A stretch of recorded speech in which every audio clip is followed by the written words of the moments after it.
Good afternoon everyone. So last lecture में हमने हमारा समन्स तक कर लिया था। Today we are going to start with our warrant. Okay, so let's start फटाफट। तो सेक्शन 63 से लेके सेक्शन 71 तक we have summons. Now starting from section 72 we have a warrant. ठीक है, तो सेक्शन 72 क्या कह रहा है? Every warrant of arrest issued by court under this Sanhita shall be in writing. एक तो राइटिंग में होना चाहिए, signed by presiding officer of such court and shall bear the seal of court. मैंने सम्मन्स जब करे थे तब भी आपको बताया था कि सम्मन्स जो होते हैं वो हमेशा डुप्लीकेट में होते हैं एंड वारंट जो होते हैं वो डुप्लीकेट में नहीं होते। ठीक है, तो अगर आपसे क्वेश्चन में एमसीक्यू में ये पूछा जाए तो हम डुप्लीकेट जो है वारंट डुप्लीकेट में नहीं होते, ये चीज याद रखना। ठीक है जी। सो वारंट कैसे होते हैं? राइटिंग में होते हैं, signed by presiding officer and shall bear the seal of court. ये सारी सेम चीज सम्मन्स में भी थी, बट सम्मन्स और वारंट में क्या फर्क है? वारंट डुप्लीकेट में नहीं होते, सम्मन्स हमेशा डुप्लीकेट में ही होते हैं। ठीक है जी। Every such warrant shall remain in force until it is cancelled by the court. तो वारंट कब तक फोर्स में रहता है? जब तक कोर्ट के द्वारा उसको कैंसिल नहीं कर दिया जाता तब तक वो वारंट जो है वो it shall remain in force और अंटिल इट इज एग्जीक्यूटेड। ठीक है, तो कब तक फोर्स में रहेगा? या तो कोर्ट के द्वारा कैंसिल नहीं कर दिया जाता या फिर एग्जीक्यूट नहीं हो जाता, मतलब जो भी काम है उसका। ठीक है, जैसे किसी पर्सन को अरेस्ट करना है तो जब तक वो पर्सन अरेस्ट नहीं हो जाता तब तक वो वारंट जो है फोर्स में रहेगा, या फिर अगर कोर्ट उसको खुद से कैंसिल नहीं कर देती तब तक वो फोर्स में रहता है। ठीक है, now moving to section 73 part 2 direct security to be taken. यहाँ पे बात हो रही है बेलेबल वारंट की। ठीक है, बेलेबल वारंट की बात हो रही है। So any court issuing a warrant for the arrest of any person, जो भी कोर्ट वारंट वगैरह इशू कर रहा है किसी पर्सन की अरेस्ट के लिए, वो अपनी मर्जी से may in its discretion direct by endorsement direct कर सकता है वारंट पर ही कि अगर वो पर्सन जिसको अरेस्ट करने जा रहे हैं अगर वो बेल बॉन्ड एग्जीक्यूट कर देता है सफिशिएंट श्योरिटीज के साथ कि जब भी कोर्ट उसको बुलाएगा वो अपनी अटेंडेंस कोर्ट में देगा। ठीक है, eight specified time and thereafter until otherwise directed by the court, the officer to whom the warrant is directed shall take such security and shall release such person from a custody। ठीक है जी, तो bailable warrant की यहाँ पे बात हो रही है कि अगर कोर्ट चाहे तो वारंट के ऊपर ही एंडोर्स करके डायरेक्ट कर सकता है कि उसी पर्सन से उसी टाइम पे बेल बॉन्ड वगैरह आप भरवा लो। ठीक है, सिक्योरिटी वगैरह उससे ले लो कि जब भी कोर्ट बुलाएगा वो पर्सन वहां पे कोर्ट में अपनी अटेंडेंस दे देगा। ठीक है, तो फिर वो जो भी श्योरिटी वगैरह है वो लेके बेल बॉन्ड वगैरह भरवा के आप उस पर्सन को क्या कर सकते हो? रिलीज कर सकते हो from the custody. Endorsement shall state the number of sureties. ठीक है, तो क्या क्या बताएगा एंडोर्समेंट की कितनी श्योरिटीज चाहिए, कितनी अमाउंट का वो जो बॉन्ड है वो भरेगा। ठीक है, और एट द टाइम किस टाइम पे उस पर्सन को कोर्ट के सामने अटेंडेंस देनी है। ठीक है, तो ये सारी चीजें बेल बॉन्ड बताता है। ठीक है, at time at which he is bound to attend before the court. ठीक है, whenever security is taken, जब भी सिक्योरिटी ले ली जाएगी अंडर दिस सेक्शन, ऑफिसर जिसको भी वारंट डायरेक्ट मतलब जिस भी पर्सन को वारंट दिया होता है वो क्या कर देगा? बॉन्ड जो है वो कोर्ट को फॉरवर्ड कर देगा। ठीक है जी। Next, warrants to whom directed, किसको डायरेक्ट किए जाते हैं warrant? Police officer. So a warrant of arrest shall ordinarily be directed to one or more police officer, एक या एक से ज्यादा पुलिस ऑफिसर को डायरेक्ट किए जाते हैं। बट जो कोर्ट इशू कर रहा है वारंट को, if it immediate execution is necessary, ठीक है, अगर इमीडिएट एग्जीक्यूशन नेसेसरी है और उस टाइम पे कोई भी पुलिस ऑफिसर वहां पे अवेलेबल नहीं है तो किसी और पर्सन को भी डायरेक्ट कर सकता है कोर्ट के पास पावर है। ठीक है, एक पर्सन को कर दे चाहे एक से ज्यादा पर्सन को कर दे और वो पर्सन ही उस वारंट को एग्जीक्यूट कर सकते हैं। So it is the power of the court. ठीक है, वैसे नॉर्मली क्या है, जनरली क्या है कि जो वारंट है वो पुलिस ऑफिसर्स को एक या एक से ज्यादा पुलिस ऑफिसर को डायरेक्ट किए जाते हैं, लेकिन अगर इमीडिएट एग्जीक्यूशन उस वारंट की जरूरी है और वहां पर कोई पुलिस ऑफिसर अवेलेबल नहीं है तो किसी भी एक पर्सन को या एक से ज्यादा पर्सन को वो जो बॉन्ड है वो वारंट जो है एग्जीक्यूट करने के लिए भेजा जा सकता है। ठीक है, तो it's completely on the court. When a warrant is directed, जब भी वारंट डायरेक्ट किया जाएगा टू मोर ऑफिसर्स और persons than one, it may be executed by all. ठीक है, ये तो नॉर्मल सी बात है कि अगर एक से ज्यादा पर्सन को किया जा रहा है तो चाहे वो सारे के सारे पर्सन कर ले, चाहे उनमें से कोई एक पर्सन भी करेगा वो भी काफी। ठीक है जी। Now moving to section 75। Important सबसे ज्यादा इसमें से ना हमारे पास सेक्शन 72 ही था, ठीक है, कि कैसे वारंट होना चाहिए। बाकी ये भी चलो इंपॉर्टेंट है पर इतनी इंपॉर्टेंट नहीं है, सेक्शन 72 मत छोड़ना, वो बहुत इंपॉर्टेंट है, ठीक है। नाउ द सीजेएम और magistrate of the first class में डायरेक्ट अ वारंट। देखो क्वेश्चन आपको एक चीज मैं आपको बताऊं तो ऐसे जैसे इन्होंने बहुत सारे सेक्शन दिए, सारे सेक्शन इंपॉर्टेंट नहीं हो सकते। क्वेश्चन आपको बीएनएसएस में से मोस्ट प्रोबेबली 10 आएंगे, 10 से 12 आएंगे, वैसे तो 10 ही आएंगे, 10 से ज्यादा आएंगे नहीं, लेकिन चलो करके ले लो तो 10 से 15 से ज्यादा क्वेश्चन आपको आएंगे नहीं बीएनएसएस में से, ठीक है। और उसके लिए हमारे पास बहुत ज्यादा इंपॉर्टेंट सेक्शन है। सबसे ज्यादा क्वेश्चन की अगर वेटेज की हम बात करेंगे ना, तो जो इन्वेस्टिगेटिव वाला हमारा चैप्टर 13 है ना, सेक्शन 173 से लेके 196 तक, इसमें से अच्छी खासी वेटेज आएगी। खुद ये तो आप लगा के चलो कि 5 क्वेश्चन तो इसमें से पक्का आएंगे ही आएंगे, because it has such important part, ठीक है। एक आध क्वेश्चन आएगा आपको अरेस्ट में से, ठीक है। अरेस्ट का भी सबसे इंपॉर्टेंट आपके पास है सेक्शन 35, और उसके अलावा फिर आपके पास है वो जो पार्ट वाले क्वेश्चन है, उसमें से 23 जो सेक्शन है जहाँ पे पार्ट वगैरह दी है, एक क्वेश्चन उसमें से आ सकता है, ठीक है। ऐसे करके मैं आपको ना बता दूंगी इंपॉर्टेंट पार्ट, वो आप उसको बिल्कुल मत छोड़ के जाना। चलो अभी ये तो हम कर रहे हैं ना, तो बीच में क्या वो टूट जाएगा, लिंक प्रॉपरली नहीं बताऊंगी। बाद में आपको लास्ट लेक्चर में कोशिश करूंगी कि मैं आपको इंपॉर्टेंट जो है ना वो पार्ट बता दूं, तो उससे क्या होगा कि आप कर जाओगे आराम से। और उनको जो मैं बोलूंगी ना कि इंपॉर्टेंट है, प्लीज उसको मत छोड़ के जाना। बाकी आप चाहे ऊपर से थोड़ा पढ़ जाओ, बट उसको बिल्कुल मत छोड़ के जाना। बाकी खैर है इतना सिलेबस नहीं, तो पढ़ भी जाओगे तो कोई चक्कर नहीं, पर उसको ज्यादा अच्छे से पढ़ के जाना, ठीक है। Now let's come back to section 75। Section 75 हमारा क्या कह रहा है कि सीजीएम या फिर मजिस्ट्रेट जो है फर्स्ट क्लास के, ठीक है, यानी कि सीजीएम या जेएमआईसी, may direct a warrant to any person within his local jurisdiction for the arrest of any escaped and victim, convict। Basically क्या कह रहा है कि सीजीएम और जेएमआईसी क्या कर सकते हैं, डायरेक्ट कर सकते हैं किसी भी पर्सन को अपनी लोकल जुरिस्डिक्शन में से कि किसी भी पर्सन को अरेस्ट करो। किन किन पर्सन को, जो एस्केप्ड कन्विक्ट है या फिर भगौड़ा है जो कि एब्सकॉन्डेड पर्सन, प्रोक्लेम्ड ऑफेंडर है, या फिर of any person who is accused of non bailable offence and is awaiting arrest, या फिर कोई भी ऐसा पर्सन जिसको नॉन बेलेबल ऑफेंस के लिए एक्यूज किया गया है और वो क्या कर रहा है, अरेस्ट से भाग रहा है, ठीक है जी। Such person shall acknowledge in writing the receipt of the warrant, ठीक है। वो पर्सन क्या करेगा, एक्नॉलेज करेगा राइटिंग में वारंट की receipt, and shall execute if it the person for whose arrest it was issued or enters on and any land or other property under his charge. तो basically यहाँ पर भी direct किया जा रहा है, यहाँ पर डायरेक्ट किया जा रहा है किसी भी पर्सन को के लिए। यहाँ पर बेसिकली कन्विक्ट जो होते हैं या प्रोक्लेम्ड ऑफेंडर होते हैं, उनकी स्पेसिफिकली जो है वो बात की जा रही है, ठीक है। बस इतना ही है, इतना ज्यादा गहराई में पढ़ने की जरूरत है नहीं। Now moving to section 76, a warrant directed to any warrant directed to police officer. तो अगर किसी भी पुलिस ऑफिसर को वारंट डायरेक्ट किया गया है तो वो एग्जीक्यूट किया जा सकता है किसी और पुलिस ऑफिसर के द्वारा भी, जिसे एसएचओ को किया गया है, ठीक है। तो अपने नीचे अगर कोई एसआई को वो पीएसआई को दे देगा कि तुम इसको एग्जीक्यूट कर लो, तो वो कर सकता है, ठीक है। तो वारंट जो है अगर किसी पुलिस ऑफिसर को डायरेक्ट किया गया है, वो किसी और पुलिस ऑफिसर के द्वारा भी जो है वो एग्जीक्यूट किया जा सकता है, whose name is endorsed upon the warrant by the officer to whom it is directed to be endorsed, ठीक है। तो कोर्ट ने क्या किया, वारंट के ऊपर एंडोर्स कर दिया नाम कि ये जो ए पुलिस ऑफिसर है ये इस वारंट को एग्जीक्यूट करेगा, ठीक है। अब ये ए पुलिस ऑफिसर ने अपना कोई सबॉर्डिनेट पर्सन सपोज बी है, ठीक है, उसको एंडोर्स कर दिया कि ये वाला पर्सन जो है इसको एग्जीक्यूट करेगा, तो ये भी एग्जीक्यूट कर सकता है, ठीक है जी। बेसिकली डेलीगेट कर रहा है वो अपनी पावर, तो वो कर सकते हैं।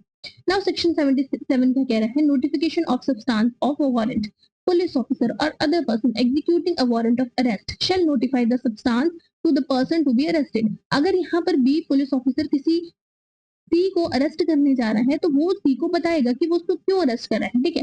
तो सब्सटेंस ऑफ इंफॉर्मेशन वो देगा, ऐसे नहीं कि उठाया और उसको उठा के अरेस्ट कर लिया, ठीक है। उसको सब्सटेंस ऑफ इंफॉर्मेशन वो बताएगा कि उसको क्यों अरेस्ट किया जा रहा है, और अगर नीड पड़ेगी, रिक्वायर पड़ेगा, तो जो वारंट अरेस्ट वारंट है वो भी उसको शो करेगा, ठीक है जी।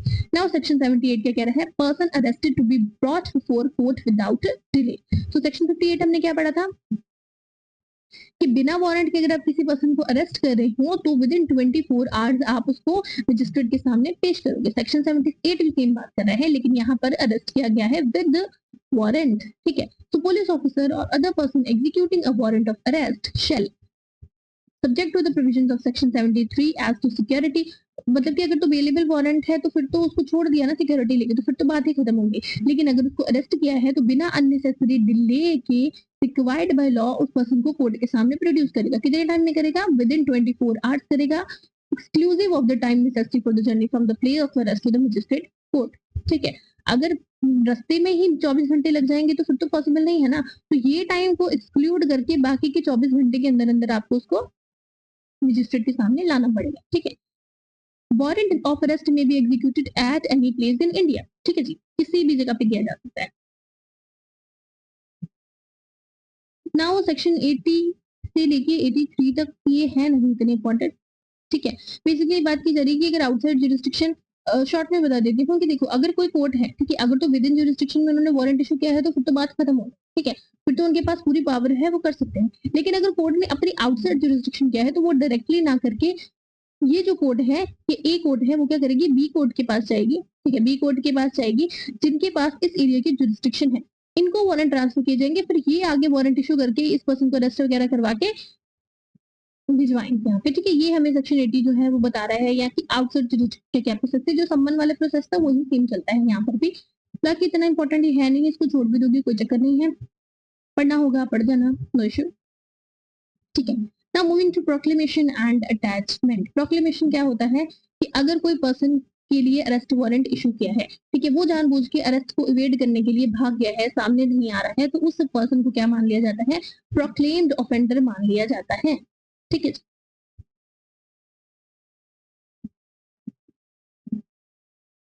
सो if any court has reason to believe, अगर किसी भी कोर्ट के पास रीजन टू बिलीव है, whether आफ्टर टेकिंग एविडेंस और नॉट, कोई भी पर्सन जिसके अगेंस्ट वारंट इशू किया है, ठीक है, वो भाग चुका है या फिर कंसील कर रहा है, अपने आप को छुपा रहा है ताकि जो वारंट है वो एग्जीक्यूट ना हो पाए, तो वो जो कोर्ट है वो पब्लिश कर सकती है एक written proclamation requiring him to appear at a specified place and at a specified time not less than 30 days. तो 30 दिन का टाइम देगी कोर्ट, ठीक है, और रिटन प्रोक्लेमेशन इशू कर देगी उस पर्सन के लिए कि आप इस पर्टिकुलर डेट पे जरा प्रेजेंट हुई कोर्ट पे, ठीक है, अपनी वो जो प्रेजेंस है वो दीजिए।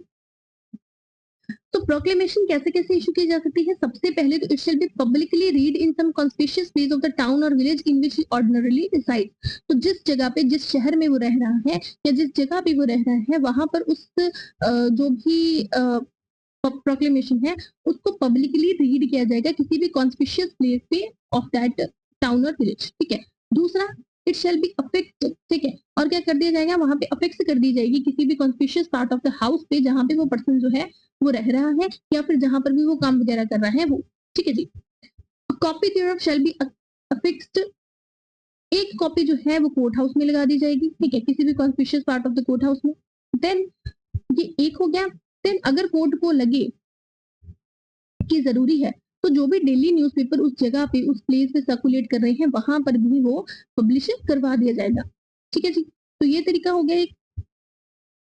देन प्रोक्लेमेशन इशू होने के बाद स्टेटमेंट अगर कोर्ट ने दे दी है, ठीक है, statement in writing by the court, जिसने भी प्रोक्लेमेशन इशू करवाई थी वो अगर कह रहा है कि जो भी प्रोक्लेमेशन थी वो ड्यूली पब्लिश हो चुकी है स्पेसिफाइड डेट पे, स्पेसिफाइड मैनर में, तो वो चीज कंक्लूसिव एविडेंस होगा इस चीज का कि प्रोक्लेमेशन जो थी वो करवा दी गई। क्या कह रहा है सेक्शन कि अगर स्टेटमेंट दे दी है, अगर कोर्ट ने ये स्टेटमेंट जो है वो रिकॉर्ड कर दी है कि जो भी प्रोक्लेमेशन थी वो हो चुकी है, जो भी मैनर था स्पेसिफाइड डेट पे स्पेसिफाइड मैनर में प्रोक्लेमेशन हो चुकी है, तो ये स्टेटमेंट जो है कंक्लूसिव एविडेंस है कि प्रोक्लेमेशन हो चुकी है। मतलब कि अगर कोर्ट कह रहा है कि हो गई है तो हो गई, इसके कंट्रेरी आप एविडेंस नहीं दे सकते कि अरे प्रोक्लेमेशन की हुई कि नहीं। ठीक है जी, so where a proclamation published under subsection 1 is in respect of a person accused of an offense which is made punishable, अगर कोई भी ऐसी ऑफेंस की प्रोक्लेमेशन करवाई गई है जिसकी पनिशमेंट 10 साल से ऊपर की है, ठीक है, या फिर लाइफ इम्प्रिजनमेंट है या फिर डेथ इम्प्रिजनमेंट है, और वो पर्सन नहीं आ रहा fails to appear at the specified place and time and date वगैरह वगैरह, तो कोर्ट क्या करेगा? उसको प्रोक्लेम्ड ऑफेंडर जो है वो डिक्लेयर कर देगा। वेयर लैंग्वेज पढ़ ले थोड़ी सी। So where a proclamation published under subsection 1 is in respect of a person accused of an offence which is made punishable with imprisonment of 10 years or more, or imprisonment for life, or death under the BNS, or under any other law for the time being in force, and such person fails to appear at the specified place and time required by the proclamation, the court may, after making such inquiry as it thinks fit, pronounce him proclaimed offender and make a declaration to that effect. ठीक है जी. The provisions of subsection 2 and 3 shall apply to declaration. ये छोड़ दो. Now section 85 पे आ जाओ. Section 85 क्या कह रहा है? Attachment of property. अब offender क्या हो गया? Proclaimed offender हो गया. तो अब क्या किया जाएगा? उसकी जो भी प्रॉपर्टी है उस लोकल जुरिस्डिक्शन में कोर्ट की, वो क्या कर ली जाएगी? अटैच कर ली जाएगी. ठीक है जी. एक और चीज है, आगे तो हम पढ़ेंगे ही पढ़ेंगे. एक चीज मैं आपको और बता दूं, ये जो अटैचमेंट ऑफ प्रॉपर्टी है ये आफ्टर प्रोक्लेमेशन भी हो जाती है और ड्यूरिंग द प्रोक्लेमेशन का जो भी प्रोसेस होता है उसके दौरान भी हो जाती है. अगर ये जो क्वेश्चन है ये एक क्वेश्चन बनता है एग्जाम में, तो ये चीज भी याद रखना कि जो प्रोक्लेमेशन के टाइम में जो अटैचमेंट ऑफ प्रॉपर्टी है वो प्रोक्लेमेशन के बाद भी की जा सकती है और ड्यूरिंग द प्रोसेस जो प्रोक्लेमेशन का चल रहा है उस टाइम पे भी जो प्रॉपर्टी है वो अटैच की जा सकती है. ठीक है, ऐसा कोई हार्ड एंड फास्ट रूल नहीं है कि आफ्टर प्रोक्लेमेशन ही जो प्रॉपर्टी है वो अटैच की जाएगी. The court issuing a proclamation under section 84 before reasons to be recorded in writing. ठीक है, reasons क्या करेगा कोर्ट? रिकॉर्ड करेगा राइटिंग में. किसी भी टाइम पे प्रोक्लेमेशन इशू कर सकता है. आफ्टर मतलब प्रोक्लेमेशन इशू करने के किसी भी टाइम बाद अटैचमेंट ऑफ प्रॉपर्टी ऑर्डर कर सकता है. यहाँ पर क्या लिखा है? After the issue of proclamation. नीचे आओगे ना, वहां पर लिखा है कि ड्यूरिंग भी किया जा सकता है. चलो ये पढ़ लो, फिर वहां पे आएंगे तो कि दिखा दो साथ में.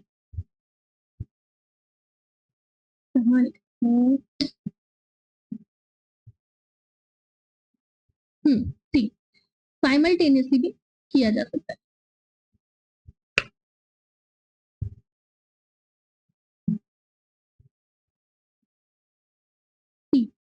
साइमल्टेनियसली भी किया जा सकता है. ठीक है, after the issue of proclamation भी आप कर सकते हो और साइमल्टेनियसली भी किया जा सकता है. So court issuing a proclamation under section 84 may for reasons to be recorded in writing in any time after the issue of the proclamation order the attachment of any property movable immovable. ठीक है, property movable भी हो सकती है, immovable भी हो सकती है, दोनों की प्रोक्लेमेशन की जा सकती है, दोनों की भी की जा सकती है, belonging to the proclaimed person, provided that where at the time of issue of the proclamation court is satisfied by affidavit or otherwise that person in relation to whom the proclamation is to be issued. अगर वही कह रहे हैं कि अगर during the proclamation या at the time of proclamation court को ये चीज लगती है कि जो पर्सन है, जो भी प्रोक्लेम्ड ऑफेंडर है, वो अपनी पूरी की पूरी प्रॉपर्टी को डिस्पोज ऑफ करने जा रहा है या फिर रिमूव करेगा from the jurisdiction of the court, तो वो क्या कर सकती है? ऑर्डर कर सकती है attachment simultaneously with the issue of the proclamation. तो साथ साथ में प्रोक्लेमेशन का प्रोसेस चल जाएगा, साथ साथ में प्रॉपर्टी भी अटैच हो जाएगी. ठीक है जी. देन नेक्स्ट सेकंड में क्या कह रहा है? Such order shall authorize the attachment of any property belonging to such person within the district in which it is made, and it shall authorize the attachment of any property belonging to such person without such district when endorsed by the DM within whose jurisdiction the property is situated. तो ये जो section है ये बात करती है दो चीजों की. पहली तो जब प्रॉपर्टी जो है कोर्ट की लोकल जुरिस्डिक्शन में है, ठीक है, मतलब कोर्ट की जुरिस्डिक्शन में है, ये बात कर रहा है. दूसरा बात कर रहा है out of jurisdiction of court. तो अगर with in jurisdiction of the court में प्रॉपर्टी है फिर तो कोई चक्कर नहीं है, फिर तो उन्होंने ऑर्डर किया और प्रॉपर्टी जो है वो अटैच हो जाएगी. और अगर उनकी जुरिस्डिक्शन से बाहर है, कोर्ट की जुरिस्डिक्शन के बाहर है, तो फिर वो जो भी ऑर्डर है वो एंडोर्स किया जाएगा by DM of that particular district और उसके बाद जो प्रॉपर्टी है वो अटैच की जाएगी. ठीक है, दोबारा से बता रही हूँ. सबसेक्शन 2 क्या कह रहा है? सबसेक्शन 2 कह रहा है कि जब भी कोई प्रॉपर्टी अटैच की जाती है प्रोक्लेम्ड ऑफेंडर की, ठीक है, जब भी कोई प्रॉपर्टी प्रोक्लेम्ड ऑफेंडर की अटैच की जाती है तो दो केसेस हो सकते हैं. एक तो with in jurisdiction of the court है, ठीक है, एक तो with in jurisdiction of court है, एक out of jurisdiction of court है. अगर तो विद इन जुरिस्डिक्शन है तो फिर तो कोई चक्कर नहीं है, ऑर्डर किया कोर्ट ने, प्रॉपर्टी हो जाएगी अटैच. ठीक है जी. और अगर आउट ऑफ जुरिस्डिक्शन है तो ऑर्डर के बाद वो ऑर्डर को एंडोर्स करवाना पड़ेगा. किसके द्वारा एंडोर्स करवाना पड़ेगा? DM of that district. कौन सा डिस्ट्रिक्ट? जहां पर वो प्रॉपर्टी लोकेट कर रहे हैं. और उसके बाद एंडोर्समेंट के बाद वो प्रॉपर्टी जो है वो क्या की जाएगी? अटैच की जाएगी. ये हमें हमारा सेक्शन 2 सब सेक्शन 2 जो है वो कह रहा है. ठीक है, इतना ही है, बस इससे ज्यादा कुछ नहीं है. दोबारा से पढ़ोगे तो समझ आ जाएगा. Such order shall authorise the attachment, ठीक है, such order shall authorise the attachment of any property belonging to such person within the district in which it is made and it shall authorize the, यहाँ से खत्म हो जाता है, यहाँ पे बाद में दूसरी jurisdiction आ गई, and it shall authorize the attachment of any property belonging to such person without such a district when endorsed by the district magistrate within whose jurisdiction such property is situated. ठीक है जी, ये बात कर रहे हैं. Now अगर तो property attach की जा रही है, जो भी प्रॉपर्टी अटैच की जा रही है, अगर तो वो कोई डेट है या फिर कोई मूवेबल प्रॉपर्टी है, तो उसको कैसे अटैच किया जा सकता है? सीज करके. ठीक है. दूसरा, रिसीवर वगैरह अपॉइंट करके उसको सेल वगैरह करवा देंगे. तीसरा, by order in writing prohibit कर देंगे कि इस प्रॉपर्टी की जो डिलीवरी है ना ही तो प्रोक्लेमेंट पर्सन को होगी, ना ही उसके बिहाफ पे किसी और पर्सन को की जाएगी. ठीक है. और बाय ऑल और any two of such method, मतलब इनमें से ये जो 3 मेथड है, इनमें से कोई भी 2 मेथड यूज कर लेंगे. ठीक है. मान लो कि पहले सीज कर ली, बाद में रिसीवर अपॉइंट कर दिया. ठीक है. या फिर पहले ऑर्डर कर दिया कि डिलीवरी नहीं की जाएगी, बाद में रिसीवर अपॉइंट कर दिया. तो मतलब इनमें से कोई भी 2 मेथड या 2 से ज्यादा मेथड जो है वो यूज करके कोड जो है वो अटैच कर सकता है प्रॉपर्टी. ठीक है. ये थर्ड वाला हो गया. थर्ड बात कर रहा है मूवेबल प्रॉपर्टी की. ठीक है. फोर्थ बात कर रहा है इमूवेबल प्रॉपर्टी की. अगर प्रॉपर्टी इमूवेबल है तो उस केस में जो प्रॉपर्टी है उसमें 2 केसेस आ गए. देखो, अगर तो इमूवेबल प्रॉपर्टी ऐसी प्रॉपर्टी है जिसका रेवेन्यू स्टेट गवर्नमेंट के पास जा रहा है, ठीक है, जिसका रेवेन्यू स्टेट गवर्नमेंट के पास जा रहा है, जैसे एग्रीकल्चर वगैरह की प्रॉपर्टी होती है, तो फिर वो प्रॉपर्टी जो है वो कलेक्टर के द्वारा अटैच की जाएगी. ठीक है. तो फिर उस चीज को कलेक्टर वगैरह जो है वो देख लेंगे. If the property order to be attached is immovable, the attachment under this section shall, in the case of land paying revenue to the state government, be made through the collector.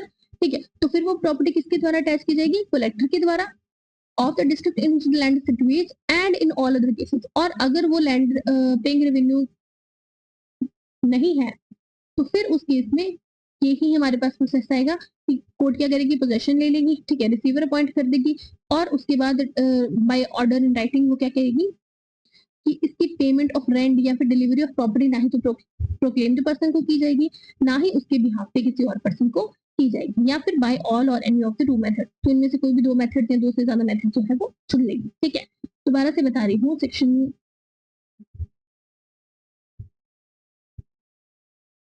ये वाला section. ठीक है. Section कौन सा है? ये section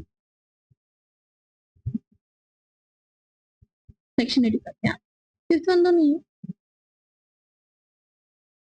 ये भी कर लो साथ में, फिर एक साथ बता दो. ठीक है. और ये क्या कह रहा है कि अगर पेरिशेबल नेचर की गुड्स हैं, ठीक है, या फिर लाइफ स्टॉक है, मतलब पेरिशेबल है, तो कोर्ट को अगर एक्सपीडिएंट लगे तो वो इमीडिएट सेल कर सकती है. ठीक है. और जो भी प्रोसीजर्स ऑफ द सेल होंगे उसके फिर देखने की कोर्ट क्या करना है. ठीक है. और power duties and liabilities of receiver appointed into this section shall be same as of the CPC. तो सीपीसी में जो पावर्स एंड ड्यूटीज दी हैं रिसीवर की, वो same he powers and duties होंगी इस सेक्शन में भी. पावर्स एंड ड्यूटीज सीपीसी में कहाँ पे डील कर रहा है? आई थिंक ऑर्डर 40 है ना? चेक कर लेना, याद नहीं है मुझे, आई थिंक ऑर्डर 40 है. ठीक है. तो वो सेम जो है वो ही रहने वाली. अभी एक बार दोबारा से सेक्शन देख लेते हैं क्या कह रहा है हमारा सेक्शन 85. ठीक है. रिवाइज भी हो जाएगा. सेक्शन 85 क्या कह रहा है? प्रोक्लेमेशन के बारे में बता रहा है कि अगर कोर्ट को लग रहा है कि कोई प्रोक्लेम्ड ऑफेंडर है तो वो क्या कर सकता है? आफ्टर द प्रोक्लेमेशन इशू करने के बाद प्रॉपर्टी जो है उस पर्सन की अटैच कर सकता है. और अगर कोर्ट को लगे कि वो जो पर्सन है वो ड्यूरिंग प्रोक्लेमेशन ही अपनी प्रॉपर्टी को या तो डिस्पोज ऑफ करने की कोशिश कर रहा है या फिर रिमूव करने की कोशिश कर रहा है from the jurisdiction of the court, तो फिर वो क्या करेगा? ड्यूरिंग द प्रोक्लेमेशन साइमल्टेनियसली भी क्या कर देगा? प्रॉपर्टी को अटैच कर देगा. ठीक है. तो यहाँ से हमें 2 चीजें पता चलती है कि एक तो जो प्रॉपर्टी है वो अटैच की जा सकती है आफ्टर प्रोक्लेमेशन भी, और साइमल्टेनियसली भी जो प्रॉपर्टी है वो अटैच की जा सकती है. ये बन गया आपका एक पोटेंशियल क्वेश्चन जिसको आप याद रखोगे. ठीक है. ये हमें पहला सेक्शन कह रहा है. दूसरा सबसेक्शन हमको क्या कह रहा है कि देखो, अगर तो प्रॉपर्टी है with in jurisdiction of that court तो फिर तो बात ही खत्म हो जाती है. कोर्ट ऑर्डर करेगी और प्रॉपर्टी जो हो जाएगी अटैच हो जाएगी. ठीक है. दूसरा हमको कह रहा है कि अगर कोर्ट की जो प्रॉपर्टी है वो आउट ऑफ जुरिस्डिक्शन है, ठीक है, जो भी प्रॉपर्टी को अटैच किया जा रहा है वो आउट ऑफ जुरिस्डिक्शन है, तो उस केस में जो कोर्ट ऑर्डर करेगी उस ऑर्डर को हम एंडोर्स करवाएंगे. कहाँ से एंडोर्स करवाएंगे? डीएम ऑफ दैट डिस्ट्रिक्ट, जहां पर वो प्रॉपर्टी जो है वो सिचुएट कर रही है उस डिस्ट्रिक्ट के डीएम से एंडोर्स करवाएंगे. और एंडोर्समेंट के बाद जो प्रॉपर्टी है वो अटैच कर ली जाएगी सामने वाले पर्सन की. ठीक है. ये हमें सबसेक्शन 2 कह रहा है. सबसेक्शन 3 हमको क्या कह रहा है कि अगर तो प्रॉपर्टी मूवेबल है या फिर डेट है तो जो कोर्ट है वो 4 तरीके से प्रॉपर्टी अटैच कर सकती है। पहला, तो दैट सीजर कर लेगी, ठीक है, वो सीज कर लेगी प्रॉपर्टी को। दूसरा कि वो क्या करेगी, रिसीवर अपॉइंट करती है, ठीक है। And third they are saying कि ऑर्डर कर देगी कि ये जो प्रॉपर्टी है इसकी डिलीवरी ना ही तो किसी प्रोक्लेम्ड पर्सन को की जाए, ना ही उसके बिहाफ पे किसी थर्ड पर्सन को की जाए, ठीक है जी। देन वी हैव कि अगर तो प्रॉपर्टी इमूवेबल है, अगर प्रॉपर्टी इमूवेबल है तो इस केस में दो चीजें हो गई, या तो कोई ऐसी इमूवेबल प्रॉपर्टी है जो कि लैंड रेवेन्यू पे कर रही है टू द स्टेट गवर्नमेंट। अगर तो ऐसी प्रॉपर्टी है जो लैंड रेवेन्यू दे रही है तो फिर वो प्रॉपर्टी को हम दे देंगे कलेक्टर को, वो कलेक्टर जो है वो अटैच करेंगे उस प्रॉपर्टी, ठीक है, ये एक आ गया। अगर लैंड रेवेन्यू प्रॉपर्टी नहीं है, ठीक है, लैंड पेइंग रेवेन्यू प्रॉपर्टी नहीं है, दूसरा केस है, तो उस केस में अगेन वही सेम आ गया कि वो क्या करेगी, पोजेशन ले लेगी कोर्ट, ठीक है, एक ये तरीका हो गया। दूसरा क्या करेगी, रिसीवर अपॉइंट कर देगी। तीसरा क्या करेगी, ऑर्डर कर देगी कि इस प्रॉपर्टी का जो भी रेंट वगैरह आता है या फिर इस जो भी प्रॉपर्टी की डिलीवरी है वो ना ही तो किसी प्रोक्लेम्ड पर्सन को की जाए, ना ही उसके बिहाफ पे किसी और पर्सन को की जाए, ठीक है, और बाय एनी 2 और मोर मेथड, ठीक है, तो इनमें से कोई भी 2 या 2 से ज्यादा मेथड जो है वो खुद कोर्ट जो है वो यूज कर सकती है, ठीक है, ये एक आ गया।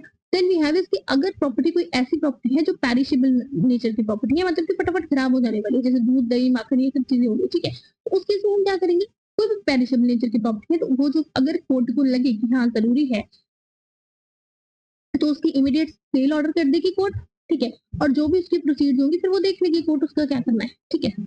देन लास्ट है कि जो भी रिसीवर की ड्यूटीज है, जो भी रिसीवर की ड्यूटीज है वो सेम ड्यूटीज हैं जो सीपीसी में हमें दी गई, ठीक है, आई थिंक ऑर्डर 40 है, वो आप चेक कर लेना खुद से, वैसे जरूरत नहीं है यहाँ पे, फिर भी चलो, ठीक है। Now moving to section 86, we have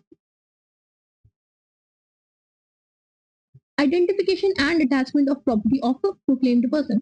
इसको छोड़ दो, आइडेंटिफिकेशन वगैरह है, पढ़ना होगा पढ़ लेना, कुछ इतना इंपॉर्टेंट है नहीं। सेक्शन नंबर याद रख लेना फिर भी, ठीक है जी। Now section 87, claims and objections to attachment. देखो अगर प्रॉपर्टी कोर्ट जो है वो अटैच कर रहा है, जरूरी नहीं है कि कोई क्लेम्स वगैरह नहीं आएंगे, हो सकता है कोई दूसरा तीसरा पर्सन आके क्लेम कर दे कि भैया ये प्रॉपर्टी में तो मेरा भी हिस्सा है, तो फिर हम क्या करेंगे, उस पर्सन के साथ क्या करेंगे, उस पर्सन के साथ थोड़ा इनजस्टिस कॉज कर देंगे कि नहीं तुम्हारा नहीं, ये तो प्रोक्लेम्ड की पर्सन की प्रॉपर्टी है तो ये तो अटैच होगी, ठीक है। तो कोर्ट क्या करती है, कोर्ट 6 महीने का टाइम देती है, 6 मंथ्स का टाइम मिलेगा, ठीक है।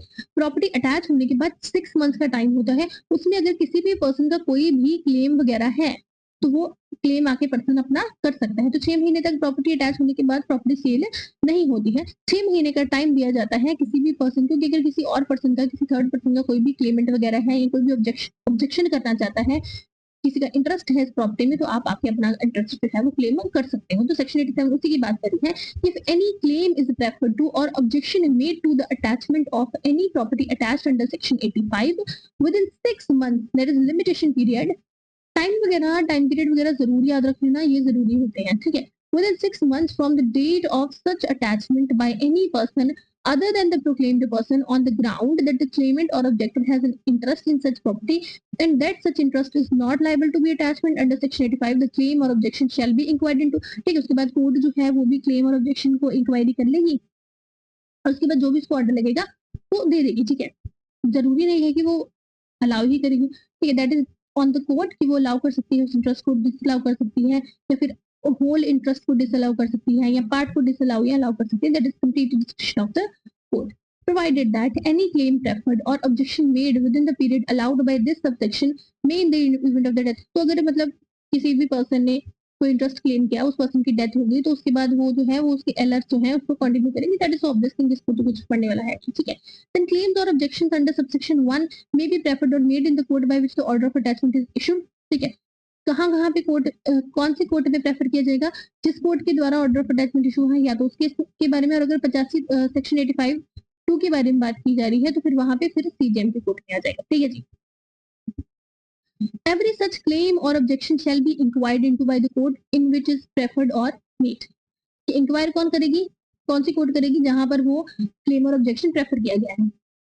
Provided that if it is preferred or made in the court of CGM, अगर सीजीएम के कोर्ट में हो तो जरूरी नहीं सीजीएम खुद से करे, वो मेक ओवर भी केस कर सकती है किसी भी मजिस्ट्रेट को of cost of second loss that is completely upon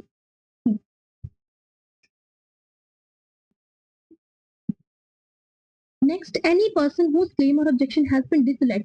अब जरूरी नहीं है कि अलाउ ही करे कोर्ट, डिसअलाउ भी कर सकते हैं। अगर किसी पर्सन का क्लेम ऑब्जेक्शन किसी कोर्ट ने डिसअलाउ कर दिया है, चाहे होली डिसअलाउ किया है या फिर पार्टली डिसअलाउ किया है, within a period of 1 year, ठीक है, 1 साल का टाइम है उस पर्सन के पास, ठीक है, within a period of 1 year,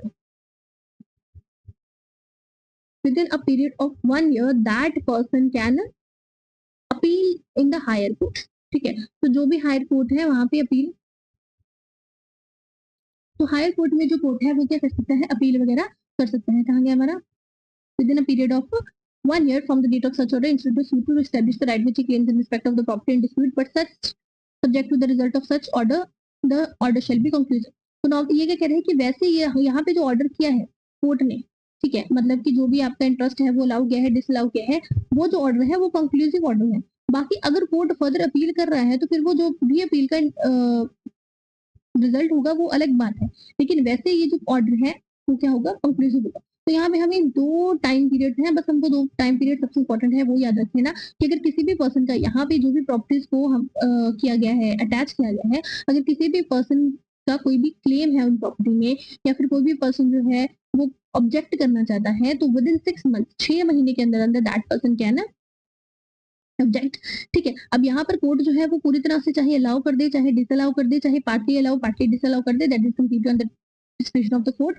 ये जो अलाउ एंड डिसअलाउ का जो भी ऑर्डर है, इसको अगर कोई भी पर्सन इससे अग्रीव्ड है, तो within 1 year that person can appeal in the higher court, ठीक है। तो वो पर्सन जो है 1 साल के अंदर अंदर अपील कर सकता है। तो यहाँ पर ये जो 2 टाइम पीरियड है इनको अपने याद रखने, ठीक है जी। Now moving to next section 88। So if the proclaimed person appears within the time specified, अब जरूरी नहीं है कि प्रॉपर्टी अटैच हुई तो proclaimed person आएगा ही नहीं, ठीक है। हो सकता है कि proclaimed person प्रॉपर्टी जब उसकी अटैच हुई तो वो आ जाए। तो अगर जो भी proclaimed person है वो within the time specified आ जाता है, ये कब की बात होगी, जब साइमल्टेनियसली प्रोक्लेमेशन हुई है तो, ठीक है। तो जब भी जो भी पर्सन है अगर वो within the time specified in the proclamation अगर वो पर्सन आ जाता है, तो कोर्ट जो है वो ऑर्डर कर सकती है releasing the property from the attachment. So if the proclaimed person does not appear, लेकिन फिर भी अगर प्रोक्लेम्ड पर्सन नहीं आया with in the time specified in the proclamation, property जो है अटैचमेंट की वो disposal of the state government पे होगी, बट उसको सोल्ड नहीं किया जाएगा until the expiration of the 6 months. ये मैंने आपको ऊपर ही बता दिया था कि जो 6 महीने का टाइम पीरियड होता है वो दिया जाता है क्लेमेंट्स वगैरह को, कि अगर उनका कोई भी इंटरेस्ट वगैरह है तो वो आके अपना क्लेम कर सकते हैं। तो 6 महीने तक जो है वो उसको सेल नहीं किया जाता, बट वो जो प्रॉपर्टी होती है at the disposal of the state government होती है, मतलब स्टेट गवर्नमेंट के पास से चल जाती है from the date of attachment and until any claim refer to or objection made in the subsection 87, sorry section 87 has been disposed of under that section unless it is subject to speedy and natural decay or the court considers that sale would be for the benefit of the owner, court may cause it to be sold whenever it thinks fit। तो ये basically क्या कह रहा है कि जो भी property होती है प्रोक्लेम्ड की वो सेल की जा सकती है 6 महीने के बाद, अगर कोई क्लेमेंट वगैरह ऑब्जेक्शन वगैरह आ गया तो फिर उसको जो भी उसने ये किया है उसको डिस्पोज करने के बाद, ठीक है। लेकिन अगर फिर भी कोर्ट को लगे कि एक्सपीडियंट है, जरूरी है, सही है for the owner of the property उसको सेल करना, तो फिर भी कोर्ट जो है वो सेल कर सकती है, ठीक है। अब जो भी प्रॉपर्टी है उसको अटैच होने के बाद within 2 years from the date of attachment any person whose property is or has been at the disposal of the state government under subsection 2 voluntarily आ गया है, ठीक है, या फिर उसको पकड़ के ले आई है पुलिस वगैरह जो भी है, उसको कोर्ट के सामने पेश कर दिया गया है by whose order the property was attached or the court to which the such court is subordinate, ठीक है, and proves to the satisfaction, और उस पर्सन ने प्रूव कर दिया है कोर्ट को कि वो भागा नहीं था, वो अपने आप को छुपा नहीं रहा था, बल्कि उसको पता ही नहीं चला था कि उसके अगेंस्ट ऐसे कोई वारंट वगैरह इशू हुआ है, उसको पता ही नहीं था कि उसके अगेंस्ट ऐसे प्रोक्लेमेशन वगैरह आई हुई है, ठीक है, उसको टाइम वगैरह कुछ भी नहीं पता था। तो अगर कोर्ट को लगे कि हाँ सही है, और अगर वो जो प्रॉपर्टी है फिर वो कोर्ट जो है उस पर्सन को वापस दे सकती है। अगर वो सोल्ड हो चुकी है तो जो भी उसकी नेट प्रोसीड है वो कोर्ट उसको ऑर्डर कर सकती है कि उसको वापस कर दे, ठीक है। और जब नेट प्रोसीड्स देगी तो जो भी कॉस्ट वगैरह कोर्ट की लगी है इन कॉन्सिक्वेंसेस ऑफ द अटैचमेंट वो कोर्ट रख के बाकी का जो भी नेट प्रोसीड्स है वो उस पर्सन को दे देगी। कब, अगर वो विद इन 2 years आ रहा है और कोर्ट को आके सेटिस्फाई कर रहा है कि उसको नहीं पता था कि ऐसा कुछ वारंट वगैरह प्रोक्लेमेशन वगैरह उस पर्सन के अगेंस्ट निकले हैं, ठीक है जी। इतना क्लियर हो गया। Now moving to section 89, appeal from order rejecting application for restoration of attached property. Any person referred to in subsection 3 of section 88 who is aggrieved by any order to refusal to deliver property or the proceeds of the sale may appeal to the court to which appeal ordinarily lie from the sentence. So first मतलब वही कि higher court को appeal वगैरह वो कर सकता है, ठीक है जी, कुछ इतना पढ़ने वाला इसमें है नहीं. Now moving to section 90, issue of warrant. ये अदर रूल्स रिगार्डिंग प्रोसेस है, ठीक है. तो issue of warrant in lieu of or in addition to someone. अब किसी भी कोर्ट में समन इशू किए, समन्स इशू करने के बाद वो सामने वाला पर्सन है वो नहीं आया, ठीक है, या फिर जानबूझ के उसने जो समन्स की डिलीवरी थी उसको क्या कर दिया, अवॉइड कर दिया, ठीक है, या फिर समन्स देने के बाद भी वो पर्सन है वो नहीं आया, या फिर जो भी है मतलब जो भी चीजें हैं, तो उसके बाद कोर्ट के पास राइट है कि वो समन्स के बाद वारंट भी इशू कर सकता है. तो कोर्ट में in any case in which it is empowered by this Sanhita to issue a summons for the appearance of any person issue after recording its reasons in writing a warrant for its arrest. कब if either before the issue of such summons, issue करने से पहले ही summons के, या फिर after the issue of the same but before the time fixed for his appearance, ठीक है. अब कोर्ट ने या तो समन्स अभी तक इशू ही नहीं किया, या फिर मान लो उसने समन्स इशू किया कि 30 दिन के अंदर अंदर आपको मेरे सामने कोर्ट में आना होगा, लेकिन कोर्ट को 15 दिन के बाद ही लग रहा है कि ये जो पर्सन है ये भाग जाएगा या फिर भाग चुका है या फिर ये समन्स को ओबे नहीं करेगा, उस केस में जो कोर्ट है वो वारंट इशू कर सकती है, ठीक है. Court sees reason to believe that he has absconded or will not obey the summons, या फिर secondly if at such time he fails to appear and the summons is proved to have been duly served, ठीक है, उस time के बाद अगर court को लग रहा है कि समन्स जो है वो ड्यूली सर्व हो चुके थे लेकिन फिर भी वो नहीं आया in time to admit of his appearing in according therewith and no reasonable excuse is offered for such failure, और कोई रीजनेबल एक्सक्यूज भी नहीं मिला कि वो क्यों नहीं आ रहा, तो उस केस में भी जो कोर्ट है वो क्या कर सकती है, वारंट इशू कर सकती है फॉर दैट पर्सन, ठीक है जी. ये हमारे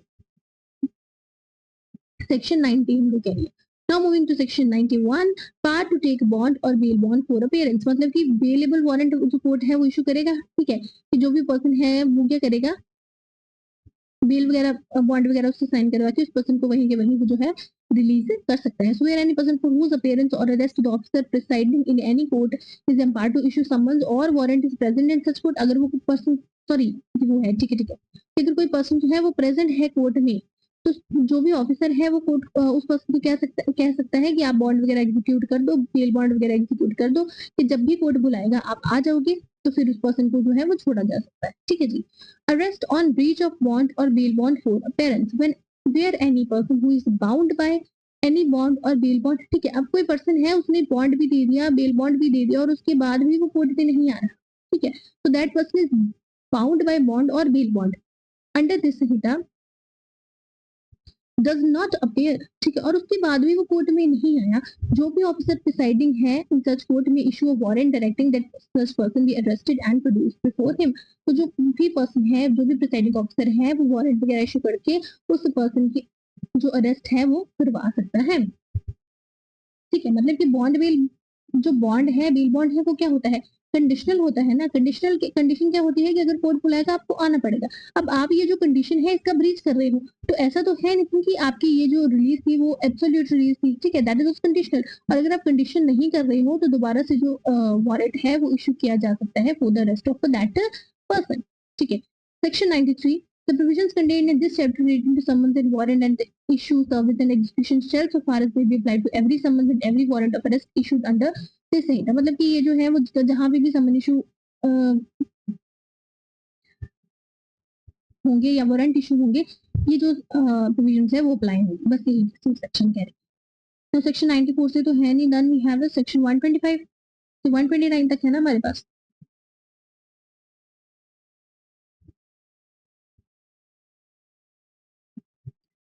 Section 125, Section 125, yes. Section 125, Chapter number 9. Chapter number 9, Section 125, Security for keeping the peace and for good behavior. ठीक है, तो ये बेसिकली सेक्शंस बात करी है जहां पर कोर्ट जो है ना वो किसी पर्सन को कहता है कि आप बॉन्ड वगैरह एग्जीक्यूट करो.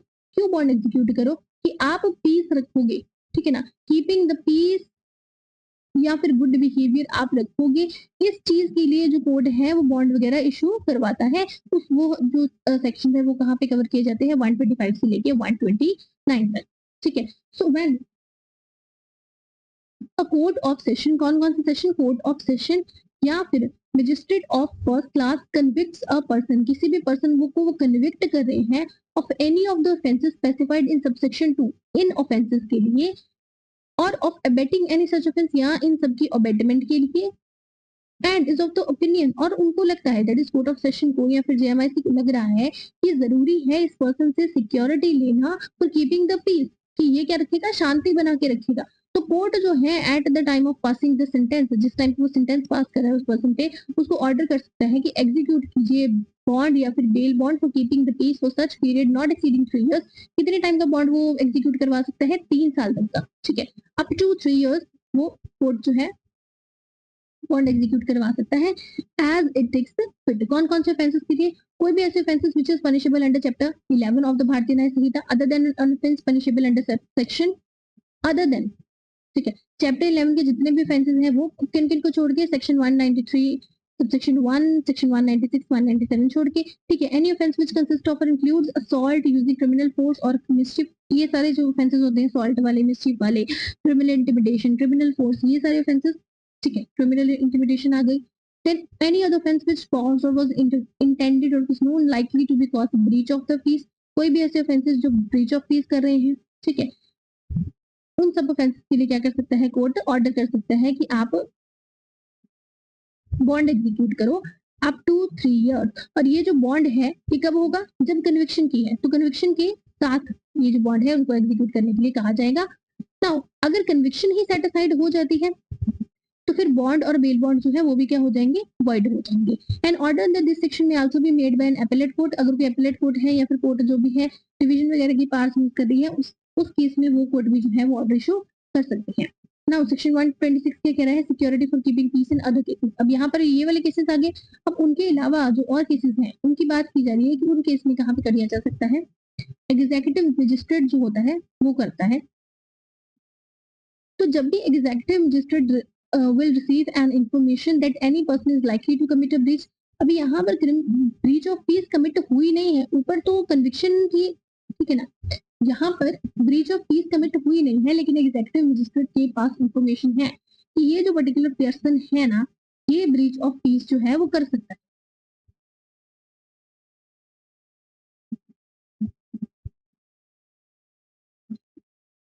ठीक है, या फिर जो भी पब्लिक ट्रंक्विलिटी है उसको क्या कर सकता है, डिस्टर्ब कर सकता है।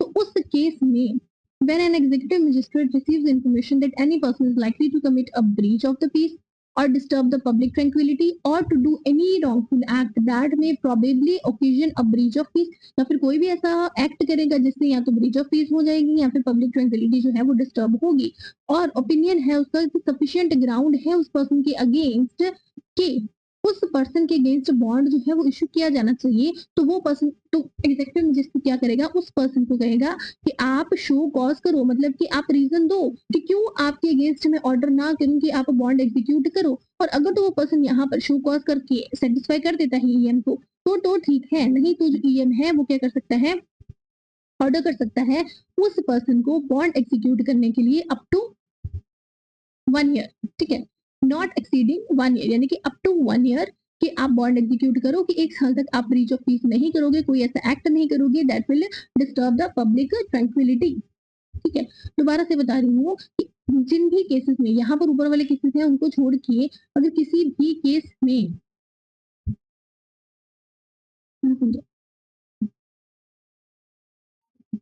अगर किसी भी केस में ईएम को लग रहा है, ठीक है, ऊपर के जो केसेस हैं उनको छोड़ के किसी भी केस में ईएम को लग रहा है कि ये जो पर्सन है उसके पास मतलब रीजन टू बिलीव है कि ये जो पर्सन है या तो ब्रीच ऑफ पीस करेगा या कोई ऐसा एक्ट करेगा जिससे कि हमारी जो पब्लिक ट्रैंक्विलिटी है वो क्या हो जाएगी, डिस्टर्ब हो जाएगी, या फिर कोई ऐसा एक्ट कर देगा जिससे ब्रीच ऑफ पीस हो जाएगा या फिर ये जो पब्लिक ट्रैंक्विलिटी है ये डिस्टर्ब हो जाएगी, तो ईएम जो है वो उस पर्सन को कहेगा कि आप शो कॉज करो, मतलब कि आप मुझे रीजन दो कि क्यों मैं आपके अगेंस्ट जो है ऑर्डर ना इशू करूं कि आपको बॉन्ड एग्जीक्यूट करना पड़ेगा। ठीक है, अब यहाँ पर अगर तो वो सेटिस्फाई कर देता है ईएम को कि हाँ मैं नहीं करूंगा ऐसा कुछ, जो भी चीजें हैं, है ना, अगर तो सेटिस्फाई हो जाता है ईएम तो ठीक है, नहीं तो जो ईएम है उसके पास पावर है कि वो उस पर्सन को कहेगा कि आप बॉन्ड एग्जीक्यूट करो। क्या बॉन्ड एग्जीक्यूट करो कि आप ब्रीच ऑफ पीस नहीं करोगे, आप पब्लिक ट्रांक्विलिटी को हार्म नहीं करोगे, आप ऐसा कोई एक्ट नहीं करोगे। कितना बॉन्ड होना चाहिए? 1 साल तक का जो बॉन्ड है वो जो ईएम है वो इश्यू करवा सकता है। ठीक है जी।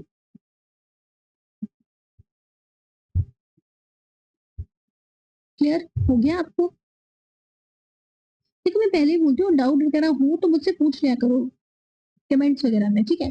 Proceedings under this section may be taken before any executive magistrate, तो इसकी जो भी प्रोसीडिंग्स है वो किसी भी एग्जीक्यूटिव मजिस्ट्रेट के सामने की जा सकती है when either the place where the breach of peace or disturbance is apprehended is within his local jurisdiction or within such jurisdiction a person who is likely to commit a breach of the peace or disturb the public, मतलब ये तो jurisdiction वगैरह बताइए ना, ठीक है। now security for good behavior from person disseminating certain matters, disseminate क्या होता है? शेयर कर रहे हैं वो, ठीक है। तो एग्जीक्यूटिव मजिस्ट्रेट जब कोई इंफॉर्मेशन मिलती है कि यहाँ पर कोई भी ऐसे पर्सन है उनकी लोकल जुरिस्डिक्शन में या फिर विद इन और विदाउट सच जुरिस्डिक्शन जो कि ओरली या फिर राइटिंग में या फिर किसी भी और मैनर में इंटेंशनली डिसएमिनेट कर रहे हैं या फिर कोशिश कर रहे हैं डिसएमिनेट करने की या फिर अबेट कर रहे हैं डिसएमिनेशन, कोई भी ऐसा मैटर जो publication of which is punishable under section 152, जिसकी पब्लिकेशन 152 सेक्शन में, 196 सेक्शन में, 197 या फिर 299 ऑफ बीएनएस की क्या है, प्रोहिबिटेड है। 152 तो आपने क्या है ना, क्या है 152 में जो भी सेडिशन वगैरह का जो भी सेक्शन है कि कोई भी ऐसे मैटर्स हैं जो सेपरेटिस्ट एक्टिविटीज को कर रहे हैं अगेंस्ट द स्टेट, ठीक है, तो वो सारे हैं।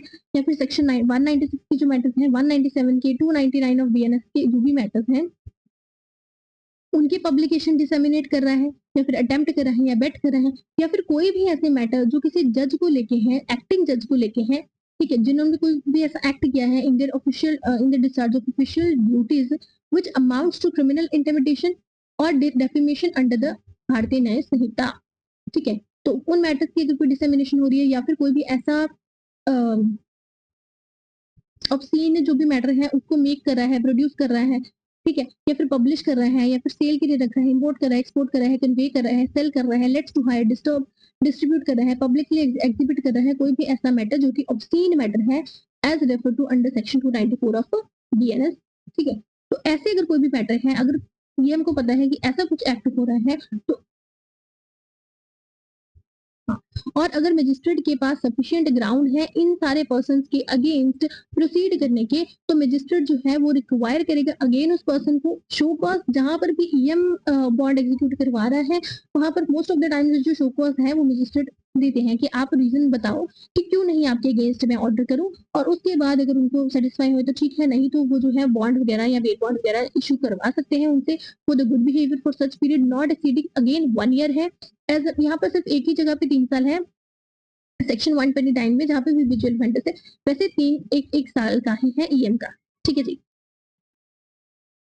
Then no proceeding shall be taken under this section against the editor, proprietor, printer, कोई भी एडिटर है, प्रोप्राइटर है, प्रिंटर है, पब्लिशर है या कोई भी पब्लिकेशन है जो कि present registration of books act 1867 के अकॉर्डिंग से काम कर रही है, तो उस केस में उस पर्सन के अगेंस्ट कोई भी प्रोसीडिंग्स नहीं होंगी except the order of state government. अगर स्टेट गवर्नमेंट का ऑर्डर है कि आप इनके अगेंस्ट में प्रोसीडिंग करो तो फिर वो करेंगे, नहीं तो जो भी person present registration of books act 1867 के रूल्स जो भी दिए हैं उनकी इन कंफर्मिटी में कोई एक्ट कर रहा है तो उन अगेंस्ट केस उन पर्सन के अगेंस्ट जो भी प्रोसीडिंग्स है वो नहीं होंगी except with the authority of the state government या except with the order of the state government, ठीक है जी।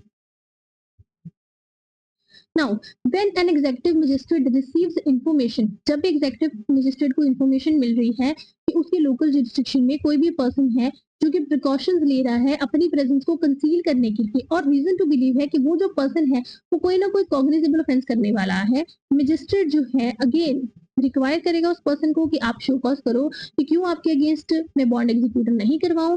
अगर वो सेटिस्फाई कर देता है वेल एंड गुड, अगर नहीं करता है तो अगेन बॉन्ड या बेल बॉन्ड उस पर्सन के अगेंस्ट इशू हो जाएगा, मतलब कि वो उसको ऑर्डर किया जाएगा कि आप एग्जीक्यूट करो बेल बॉन्ड और बॉन्ड, ठीक है, नॉट एक्सीडिंग 1 ईयर, ठीक है, 1 साल तक का again. Now security for good behaviour from habitual offenders, तो अगर एग्जीक्यूटिव मजिस्ट्रेट को इंफॉर्मेशन मिलती है कि उनके लोकल जुरिस्डिक्शन में कोई भी ऐसा पर्सन है जो बाय अ हैबिट या तो कोई रॉबर है या फिर हाउस ब्रेकर है, थीफ है, फॉर्जर है, ठीक है, या फिर रिसीवर ऑफ स्टोलन प्रॉपर्टी है, ठीक है, क्योंकि ऐसी प्रॉपर्टीज को रिसीव करता है जानते हुए कि वो प्रॉपर्टी स्टोलन है, ठीक है, या फिर हैबिचुअली प्रोटेक्ट करता है, हार्बर करता है थीव्स को, या एड करता है उनको इन द कंसीलमेंट और डिस्पोजल ऑफ स्टोलन प्रॉपर्टी, ठीक है, या फिर हैबिचुअली कमिट करता है, अटेम्प्ट करता है टू कमिट या फिर अबेट करता है commission of the offences of kidnapping, abduction, extortion, cheating, mischief or any offence punishable under chapter 10 of BNS, ठीक है, or under section 178, 179, 180, 181 of that Sanhita, or habitually commit or attempts to commit or abets the commission of offences involving the breach of the peace, habitually commits, attempts to commit or abets the commission of any offence under one or more any of the following acts, namely the Drugs and Cosmetics Act 19, ठीक है,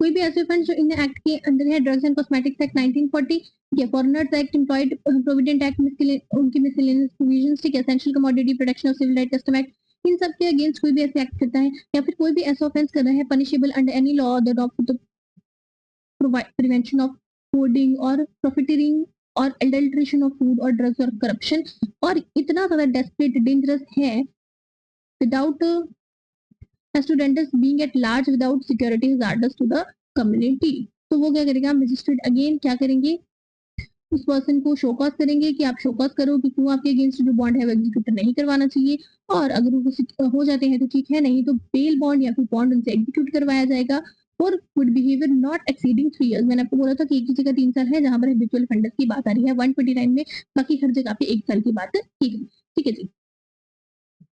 now इतना भी हो गया, now moving to ये हो गया ना हमारा, देन वी हैव सेक्शन 144 है ना, chapter 10 order for maintenance of wife children and period.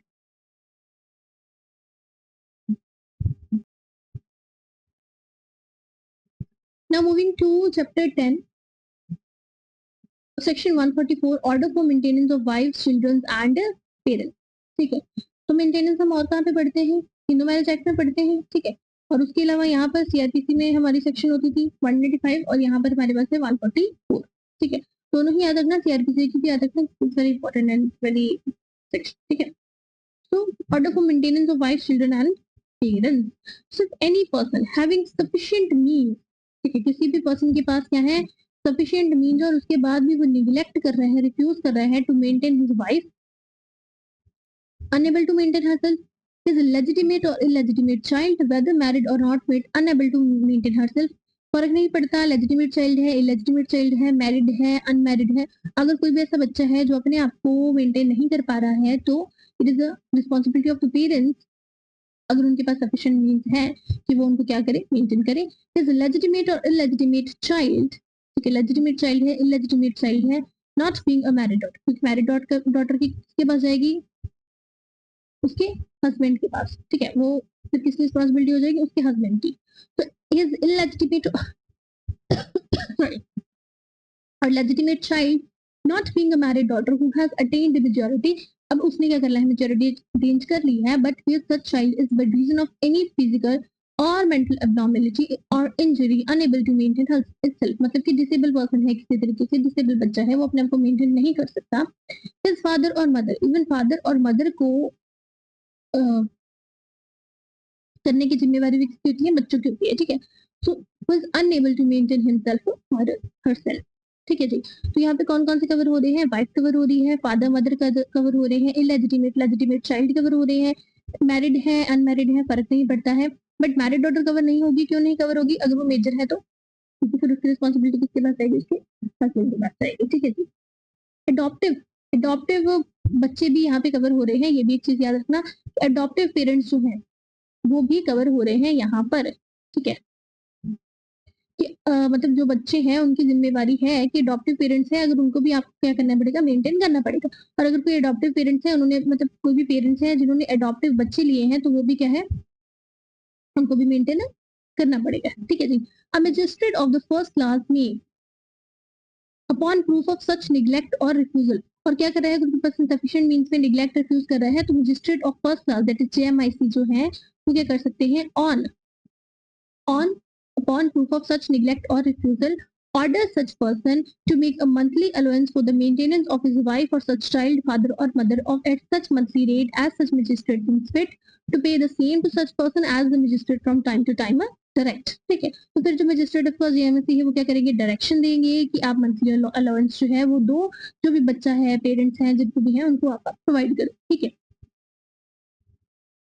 provided magistrate may order the father of female child, magistrate may order the father of female child referred in clause B to make such allowance until she attains her majority if the magistrate is satisfied that the husband of such female child if married is not possessed of sufficient means, कि अगर कोई भी unmarried married girl है, ठीक, कोई married बच्ची है, उसकी अगर मेजोरिटी नहीं हुई और अगर उसको लग रहा है मजिस्ट्रेट को कि इसका जो हस्बैंड है उसके पास भी सफिशिएंट मीन्स नहीं है इसको मेंटेन करने के लिए, तो जो फादर है उसको डायरेक्ट किया जा सकता है कि until she attains her majority आप जो भी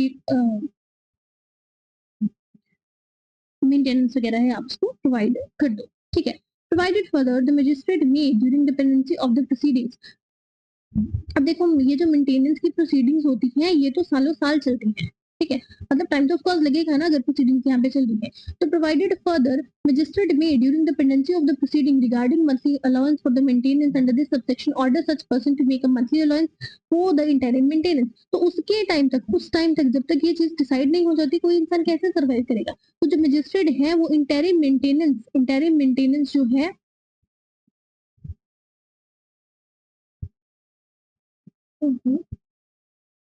इंटरिम मेंटेनेंस जो है उसका ऑर्डर दे सकता है कि जिस टाइम तक मतलब ये जो डिसाइड नहीं हो जाएगा कि उतने टाइम में आपको इतनी इतनी मंथली अलाउंस जो है वो प्रोवाइड करनी पड़ेगी to the plaintiff.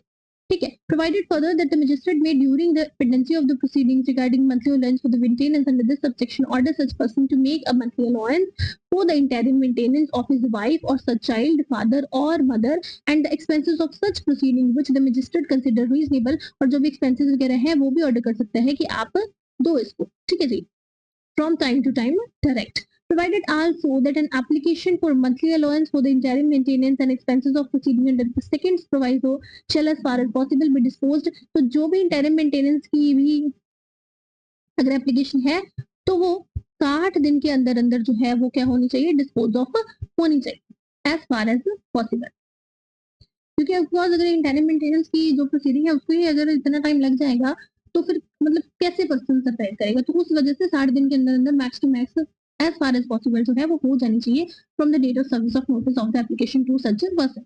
Explanation for the purpose of this chapter 5 includes a man woman who has been divorced, तो मेंटेनेंस में वो वाइफ भी आएगी जो डिवोर्स हो चुकी है, क्योंकि इवन डिवोर्स होने के बाद जब तक वो रीमैरिड नहीं कर लेती मेंटेनेंस तो देनी पड़ती है ना हस्बैंड को। ठीक है, तो वाइफ में वो वुमेन भी इंक्लूड होती है। एक्सप्लेनेशन पढ़ लेना, इसमें से क्वेश्चन पोटेंशियल बन जाता है। तो any such allowance for the maintenance of और इंटरिम मेंटेनेंस, ठीक है, तो कोई भी अलाउंस है मेंटेनेंस के लिए या फिर इंटरिम मेंटेनेंस के लिए, and the expenses of proceeding, और जो भी एक्सपेंसेस हैं प्रोसीडिंग के shall be payable from the date of the order, or इसको ordered from the date of the application for maintenance और interim maintenance expenses of the as the case में भी, तो मतलब मजिस्ट्रेट जो है उनके हाथ में होता है कि वो जो ऑर्डर है वो दे सकते हैं कि आप जो भी मेंटेनेंस वगैरह है या जो भी इंटरिम मेंटेनेंस वगैरह है वो चाहे आप from the date of the order pay कर दो या फिर फ्रॉम द डेट ऑफ जिस दिन को भी वो एप्लीकेशन लगी थी उस दिन से पे कर दो। ठीक है, तो that will be at the description of the court. If any person orders को, अगर किसी भी पर्सन को ऑर्डर किया गया है कि आप पे करोगे मेंटेनेंस विदाउट सफिशिएंट कॉस्ट, वो कंप्लाई नहीं कर रहा with the order, any such magistrate may for every breach of the order, तो मजिस्ट्रेट जो है वो हर एक ब्रीच के लिए, ठीक है, for every breach of the order उस पर्सन को क्या करेंगे, एक महीने की क्या है, इम्प्रिजनमेंट है, अभी लिखा होगा कहीं, yes, which may extend to imprisonment for a term which may extend to 1 month or until payment if sooner made। ठीक है. So if any person's order fails without sufficient cause to comply with the order, any such magistrate may for every breach of the order issue a warrant for levying the amount due in the manner provided for levying fine. ठीक है. तो पहले वो कैसे लेंगे, जैसे fine वगैरह collect करते हैं वैसे लेंगे. For the whole or any part of each month allowance for the maintenance of the interim maintaining and expenses of the proceeding as may be case remaining unpaid after the execution of the warrant imprisonment for a term which extend to 1 month. तो देखो, अगर 1 महीने की नहीं पे की maintenance, तो जितनी बार भी ऑर्डर होगा, for every breach of the order there is 1 month imprisonment. तो अगर 1 महीने की नहीं दी तो 1 महीने की इम्प्रिजनमेंट है, 2 की नहीं दोगी तो 2 की है, 6 की नहीं दोगी तो 6 महीने की इम्प्रिजनमेंट है. तो 1 month imprisonment for every breach है. ठीक है. और इसमें ना 2 चीजें हैं, ध्यान रखना, थोड़ा सा अलग से जाके समझते हैं. देखो, सेक्शन 144 क्या कह रहा है कि हर एक ब्रीच के लिए, ठीक है ना, हर एक ब्रीच के लिए, ठीक है, एक ब्रीच के लिए कितने मंथ की पनिशमेंट है, यहाँ पर 1 मंथ की है. तो अगर 1 ब्रीच हो रहा है, ठीक है, तो 1 महीने की पनिशमेंट है. 2 ब्रीच हो रहे हैं, 2 की है. 3 ब्रीच हो रहे हैं तो 3 महीने की पनिशमेंट है. अब यहाँ पर ये जो पनिशमेंट है, ये जो आप मतलब पनिशमेंट, ये जो इम्प्रिजनमेंट होगी वो कब होगी, अगर आप एप्लीकेशन लगाओगे. कोर्ट को तो सपना नहीं आने वाला कि आपको अलाउंस नहीं मिल रही है, तो एप्लीकेशन लगानी पड़ेगी जिसकी पर्सन को मेंटेनेंस मिली है. तो ये जो एप्लीकेशन है, ये लगाने का टाइम पीरियड कितना है, 1 ईयर. तो 1 साल के अंदर अंदर आपको एप्लीकेशन लगानी पड़ेगी ब्रीच के. उसके बाद ही उस पर्सन को जो है होगी. जैसे कि मान लो अप्रैल मंथ की अगर किसी ने मेंटेनेंस नहीं दी, ठीक है, तो 1 महीने की पनिशमेंट इस for breach of this order हो जाएगी. लेकिन इस अप्रैल से लेके इसके 12 महीने के अंदर अंदर, दैट इज 12 मंथ के अंदर अंदर एप्लीकेशन जो है वो लगानी पड़ेगी प्लेंटिफ को कि भैया मुझे मेरी जो भी थी मेंटेनेंस वो नहीं मिली. तो फिर उसके बाद 1 मंथ की इम्प्रिजनमेंट होगी. ठीक है जी. अब यहाँ पर अगर अप्रैल है तो अप्रैल से 1 महीना, अगर यहाँ पे मई की नहीं मिली तो मई से 12 मंथ.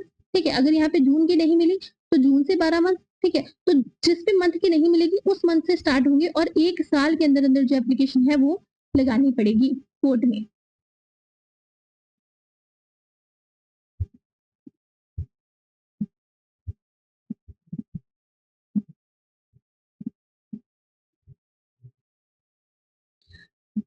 ठीक है. प्रोवाइडेड दैट, यहाँ पे प्रोवाइजो में लिखा है, provided that no warrant shall be issued to the recovery of any amount due under the section unless application be made to the court to levy such amount within a period of 1 month. So this is 1 year, sorry, this is the limitation period. याद रखना. ठीक है. From the date on which it become due. तो जिस दिन भी due होगा उस दिन से लेके 1 साल के अंदर अंदर आपको क्या लगानी पड़ेगी, एप्लीकेशन लगानी पड़ेगी. Provided that if such person offers to maintain his wife on condition. अब यहाँ पर प्रोवाइडेड क्या है कि अगर पर्सन कह रहा है कि ठीक है मैं तुम्हें मेंटेन करूंगा, मैं तुम्हें जो भी पैसे हैं मेंटेनेंस के वो दूंगा, लेकिन मेरी कंडीशन है that you have to live with me. ठीक है. और अगर वो जो भी लड़की है वो रिफ्यूज कर देती है बिना किसी रीजन के उसके साथ रहना, तो मजिस्ट्रेट क्या करेगा, उसको वो जो भी ग्राउंड्स है वो कंसिडर करेगा कि क्यों वो मना कर रही है. ठीक है. मतलब देखो, अगर आपने ऐसे में पढ़ा है तो वहां पे डिजर्शन जो है, desertion is the ground for divorce. क्यों? क्योंकि अगर आप किससे शादी कर रहे हो तो आप उसको बिना वजह डेजर्ट नहीं कर सकते हो. ठीक है. तो अगर तो जो भी पर्सन है, जो भी विमेन है, वो बिना किसी वजह से रिफ्यूज कर रही है, ठीक है, उसका जो रिफ्यूजल है उसका कोई भी सफिशिएंट ग्राउंड नहीं है, ठीक है, तो फिर उस केस में जो मजिस्ट्रेट है वो कैंसिल भी कर सकते हैं ऑर्डर मेंटेनेंस का. ठीक है.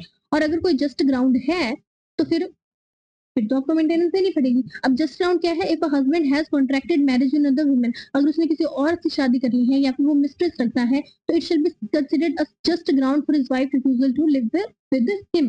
ठीक है जी.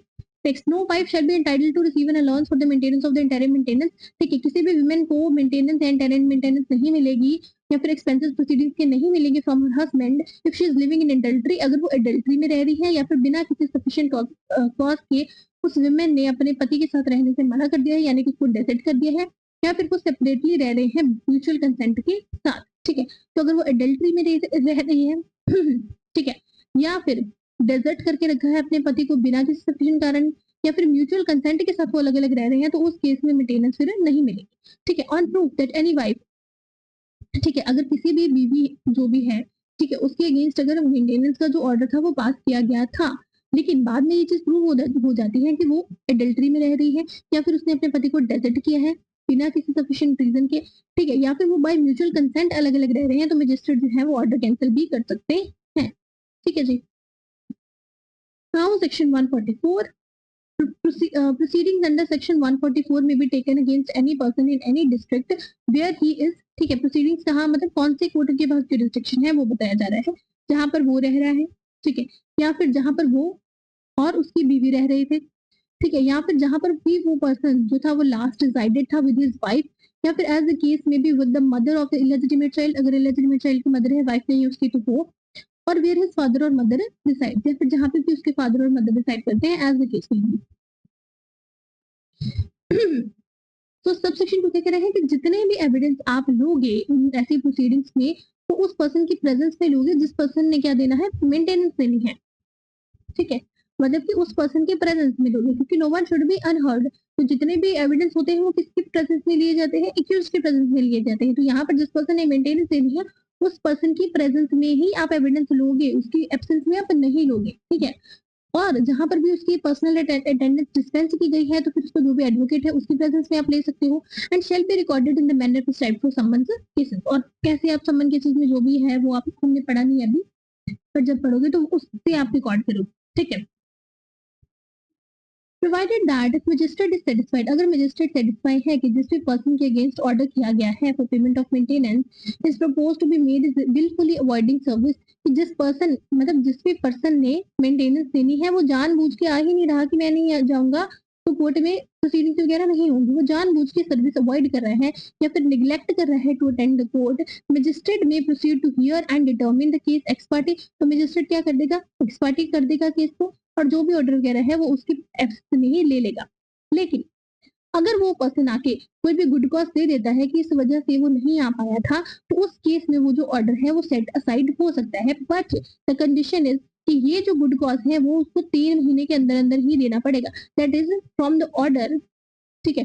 वो 3 महीने के अंदर अंदर आके अपना जो भी गुड कॉज वगैरह है वो दे सकता है। अगर 3 महीने में नहीं आएगा, ये इसका लिमिटेशन पीरियड है, अगर इसमें भी नहीं आ रहा वो पर्सन, तो फिर जो भी वो ऑर्डर है वो फाइनल ही माना जाएगा, ठीक है जी। 10, so court in dealing with application in section 144 shall have the power to make such orders as to cost, मतलब cost वगैरह वो लगा सकते हैं, ये तो पता ही है इसमें क्या है, ठीक है। Now section 146 alteration in allowance, तो जो मजिस्ट्रेट ऑर्डर कर रहे हैं अलाउंस वगैरह उसको ऑल्टर वगैरह भी वो कर सकते हैं, ठीक है। यही चीज हमें कह रहा है section 146 on proof of change in the circumstances. अब जिस पर्सन को मेंटेनेंस देनी जरूरी नहीं है कि सर्कमस्टांसेस हमेशा एक जैसे रहते हैं, तो अगर मजिस्ट्रेट को ये प्रूफ मिल रहा है कि there is a change in the circumstances of any person receiving under section 144 a monthly allowance, तो जो भी पर्सन रिसीव कर रहा है मंथली अलाउंस उसकी सर्कमस्टांसेस में कोई भी चेंजेस आए हैं फॉर द मेंटेनेंस और इंटरिम मेंटेनेंस और order the same section two पे मंथली अलाउंस वगैरह वगैरह, कहा गया, हाँ। तो मजिस्ट्रेट में मेक सच ऑल्टरेशन, मतलब कि जो भी उसके चेंजेस वगैरह है उसको देख के मजिस्ट्रेट ऑल्टरेशन जो है वो चेंज जो भी है वो ऑर्डर कर सकता है as he thinks fit in the allowance for the maintenance or the interim maintenance as the case may be, जहां पर भी मजिस्ट्रेट को ये चीज लगती है that in consequence of the decision कोई भी competent civil court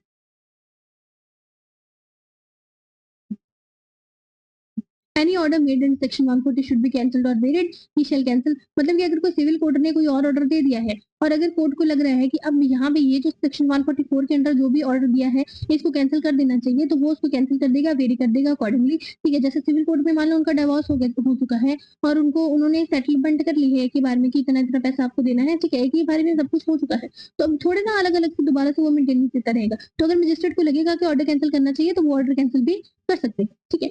Where any order has been made under section 144 in favor of a woman who has been divorced by or has obtained a divorce from her husband, the magistrate shall it is satisfied कि women जो है दोबारा से remarry कर चुकी है तो cancel कर दी कि थोड़े साल उनकी शादी किसी और से की है फिर भी मेंटेनेंस इसी से ले रही है, वो तो चीजें नहीं हो सकती, ठीक है। तो अगर किसी भी वुमेन थी, डिवोर्स वुमेन थी, उसको मेंटेनेंस का ऑर्डर किया था और दोबारा से उसने शादी कर ली है किसी और के साथ, या फिर जो भी women थी she is divorced or she has received whether before or after the date of the said order whole of the sum, ठीक है, पूरा सम उन्होंने एक बार में सेटल कर लिया कितना पैसा दे दो, ठीक है, काम खत्म, ठीक है, which under any customary or personal law applicable on the parties was payable on such divorce और वो payable हो चुका है तो कैंसिल कर सकते हैं order, in the case where such sum was paid before such order, जहां पर भी वो पे हो चुका है, या फिर in any other case from the date of expiry of the period if any for which maintenance has been actually paid by the husband to the woman has obtained a divorce from her husband that she had voluntarily, या फिर उसने voluntarily surrender कर दिया अपना right maintenance interim maintenance का, उस case में भी ऑर्डर किया जा सकता है कैंसिल। ठीक है। At the time of making any decree for the recovery of any maintenance or dowry by any person to whom a monthly allowance for the maintenance and interim maintenance or civil code, okay, ये क्या कह रहा है basically कि यहाँ पर section 144 में किसी मजिस्ट्रेट ने ऑर्डर दिए हैं कि आपको मंथली अलाउंस जो है वो देनी पड़ेगी। ठीक है। अब वहां पर उस अगर सिविल कोड कुछ भी ऑर्डर कर रहे हैं तो ये ऑर्डर को वो क्या करेंगे,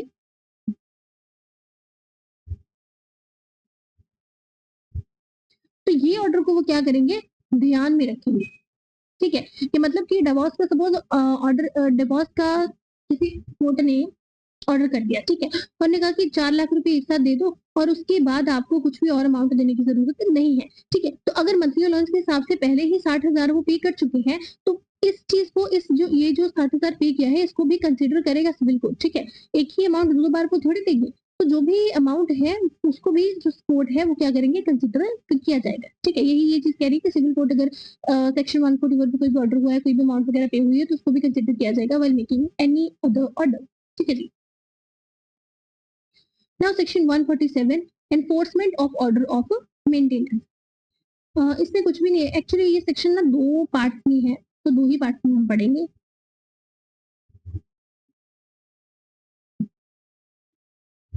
तो पहला क्या कह रहा है कि इस ऑर्डर की, ये जो सेक्शन 144 में जो भी ऑर्डर किया है मेंटेनेंस का, इंटरिम मेंटेनेंस का, इसकी जो कॉपी है वो फ्री ऑफ कॉस्ट बिना पेमेंट के पर्सन को दी जाएगी जिसके फेवर में ये मेंटेनेंस का ऑर्डर दिया गया है, या उसके गार्डियन को दी जाएगी, या फिर किसी भी और पर्सन को दी जा सकती है जिसको भी मेंटेनेंस या जो भी मेंटेनेंस वगैरह है उसको देना है। ठीक है,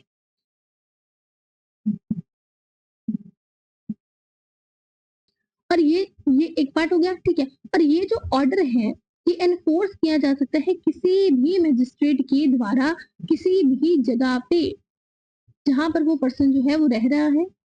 ठीक है, where the person against whom it is made may be on such magistrate being satisfied as to the identity of the parties। तो 2 चीजें देखेंगे, एक तो आइडेंटिटी ऑफ पार्टीज देखेंगे, एक non payment of the allowance देखेंगे as may be the expenses due. तो दोबारा से बता रही हूँ, सेक्शन 147 2 चीजें कह रहा है।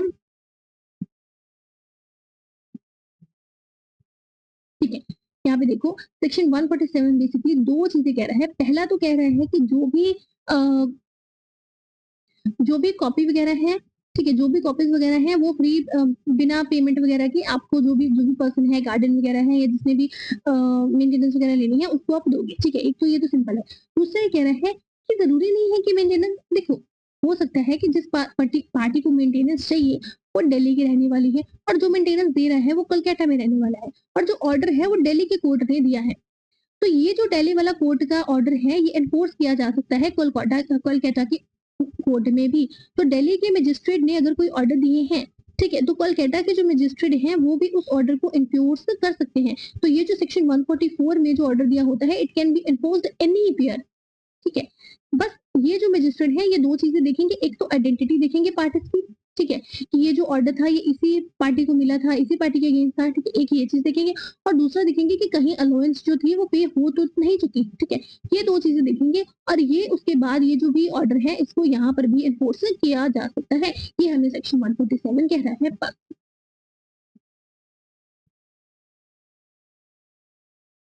ठीक है, नाउ हमारा सेक्शन 147 भी रह गया। 2 चीजें रह गई हैं, एक सेक्शन 152 से लेके 163 तक, एक सेक्शन 173 से लेके सेक्शन 196 है ना। तो एक तो मैं सोच रही हूँ आज ही करवा दूं, है ना, और दूसरा सोच रही हूँ कि एक और लेक्चर लेके उसमें खत्म करवा दूं।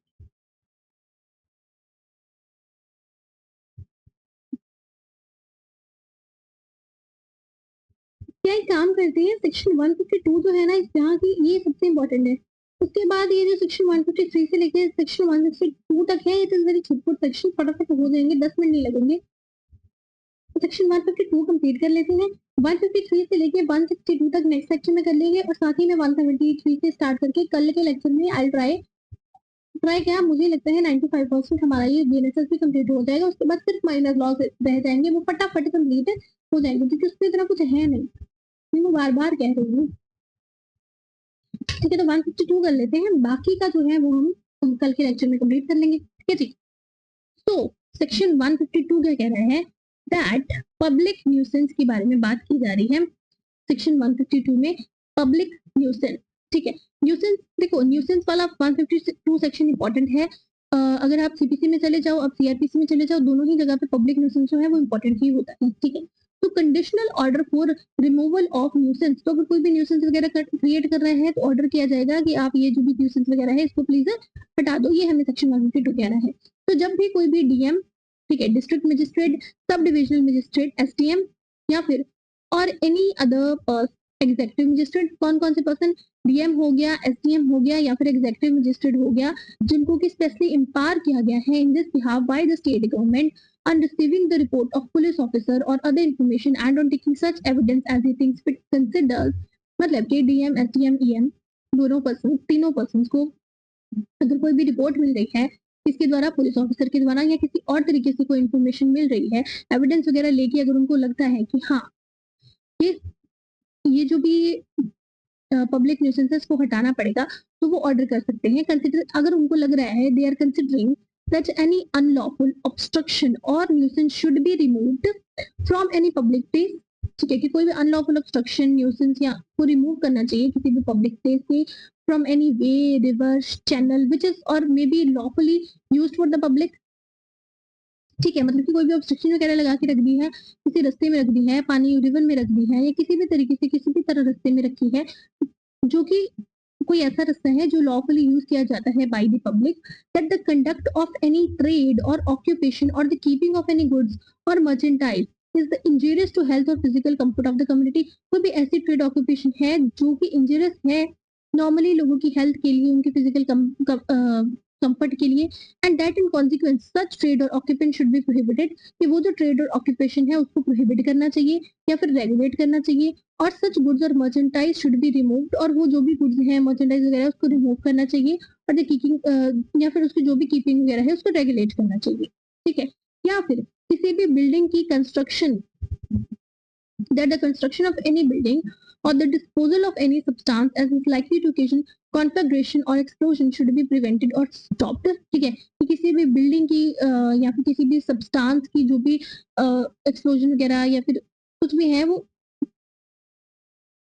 प्रिवेंट करनी चाहिए या फिर रोकनी चाहिए। हाँ, मतलब कि कोई भी ऐसा एक्ट है जो एक्सप्लोजन को या फिर कॉन्फ्लैग्रेशन को ओकेजन कर सकता है, उसकी वजह से कोई एक्सप्लोजन हो सकता है, कोई कॉन्फ्लैग्रेशन हो सकती है, तो उसको प्रिवेंट करना चाहिए या फिर रोकना चाहिए, तो वो ऑर्डर कर सकते हैं। ठीक है, या फिर कोई भी बिल्डिंग, टेंट या स्ट्रक्चर या फिर कोई भी ट्री इस कंडीशन में है कि वो गिरने वाली है और गिर के कोई ना कोई इंजरी कॉज करेगी लोगों को, यहाँ पे जो भी या फिर जो भी पर्सन बिजनेस वगैरह कैरी कर रहे हैं उनको, या फिर जो वहां पे रह रहे हैं उनको, या फिर जो भी नेबरहुड वगैरह जो भी है ना, in the consequence of the removal, repair, और फिर वो क्या करेगी, उसको रिमूवल के लिए, रिपेयर के लिए, सपोर्ट के लिए कोई ना कोई ऑर्डर पास करना चाहिए। ठीक है, या फिर कोई भी ऐसा टैंक है, वेल है, ठीक है, या फिर एग्जीक्यूशन एडजेक्ट है, टू एनी सच वे और पब्लिक शुड बी फेंस्ड। ठीक है, मतलब ये कोई भी ऐसी जगह है जिसको फेंस करना है तो उसको फेंस करेगा ताकि डेंजर वगैरह प्रिवेंट हो सके। ठीक है, कोई भी डेंजरस एनिमल है उसको डिस्ट्रॉय करना चाहिए, कंफाइन करना चाहिए, अदरवाइज डिस्पोज ऑफ करना चाहिए, तो उसको वो करेंगे। ठीक है, सच मजिस्ट्रेट में मेक अ कंडीशनल ऑर्डर। ठीक है, तो मजिस्ट्रेट क्या करेंगे, कंडीशनल ऑर्डर करेंगे। क्या कंडीशनल ऑर्डर है कि या तो आप इस चीज को रोक लो, सही कर लो, या फिर हम फिर ऑर्डर करते हैं। ठीक है, सच में make a conditional order requiring the person causing such obstruction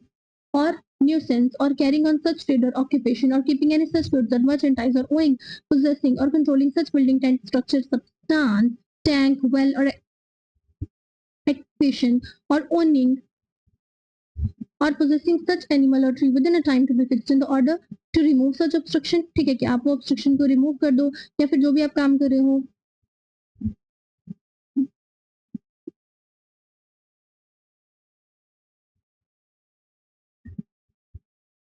to desist from carrying on or to remove or regulate in such manner as may be directed such trade or occupation or to remove such goods or merchandise or to regulate keeping thereof। मतलब वो जो goods वगैरह थे वो एक एक point के साथ कैसे पढ़ना होता है, आप उसके साथ पढ़ोगे तो इजीली कैरी मतलब समझ आ जाएगा। कि जो भी कोई भी ऑब्स्ट्रक्शन वगैरह है उसको या न्यूसेंस वगैरह है, कोई भी मतलब ऐसी जगह है उसको रिमूव करवाने के लिए, ठीक है, या फिर कोई भी ऐसा ऐसा काम है जो हजार्डस है, लोगों के लिए इंजरी वगैरह कर सकता है, उसको रिमूव करने के लिए या फिर रेगुलेट करने के लिए, ठीक है, या फिर कोई भी ऐसी बिल्डिंग जो कि एक्सप्लोजन वगैरह करवा सकती है, उसको उसकी जो बिल्डिंग है उसकी जो कंस्ट्रक्शन है उसको रोकने के लिए, उसको स्टॉप करने के लिए, ठीक है, या फिर कोई भी ऐसा बिल्डिंग है, टेंट है, स्ट्रक्चर है जो कि गिरने वाला है, उसको रिमूव करने के लिए, रिपेयर करने के लिए, सपोर्ट करने के लिए, ठीक है, कोई भी ऐसा टैंक है, वेल है या फिर एक्सक्यूशन है, उसको फेंस करने के लिए। एक्सक्यूशन मतलब बेसिकली पता क्या होता है कि जैसे कोई चीज डिग विग की है तो फिर उसमें से कोई पर्सन वगैरह गिर वगैरह सकता है ना, डिग की है तो उसको फेंस करने के लिए एक्चुअली ऑर्डर होता है, ठीक है, या फिर कोई भी ऐसी एनिमल वगैरह है उसको डिस्ट्रॉय करने के लिए, कन्फाइन करने के लिए, डिस्पोज ऑफ करने के लिए, ठीक है, और ही ऑफ ये कंडीशनल ऑर्डर होते हैं, ये आप इसको करो, ठीक है, और इफ ही ऑब्जेक्ट तो ठीक है, अगर वो ऑब्जेक्ट कर रहा है तो फिर वो क्या करे, एग्जीक्यूटिव मजिस्ट्रेट या जिसने भी ऑर्डर किया है या जो भी पर्सन उनके सबॉर्डिनेट है उनके सामने अपेयर होगा, ठीक है, और अपना शो कॉज देगा कि क्यों ये ऑर्डर जो है वो नहीं होना चाहिए, ठीक है। नाउ सेकंड क्या कह रहा है, no order duly made by registered under this section shall be called in question in any civil code. अगर किसी भी ईएमटीएम ने ये ऑर्डर कर दिया है तो उस कोर्ट को किसी मतलब उस ऑर्डर को किसी भी सिविल कोर्ट में क्वेश्चन नहीं किया जाएगा। Explanation, a public place includes also property belonging to the state, camping grounds and grounds left unoccupied for sanitary or recreative purposes, ठीक है जी।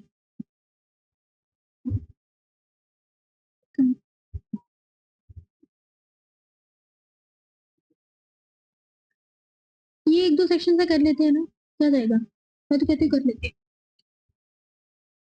हाँ, थोड़ा बहुत कर लेंगे, थोड़ा बहुत फिर कर लेंगे। तो सर्विस और notification of order,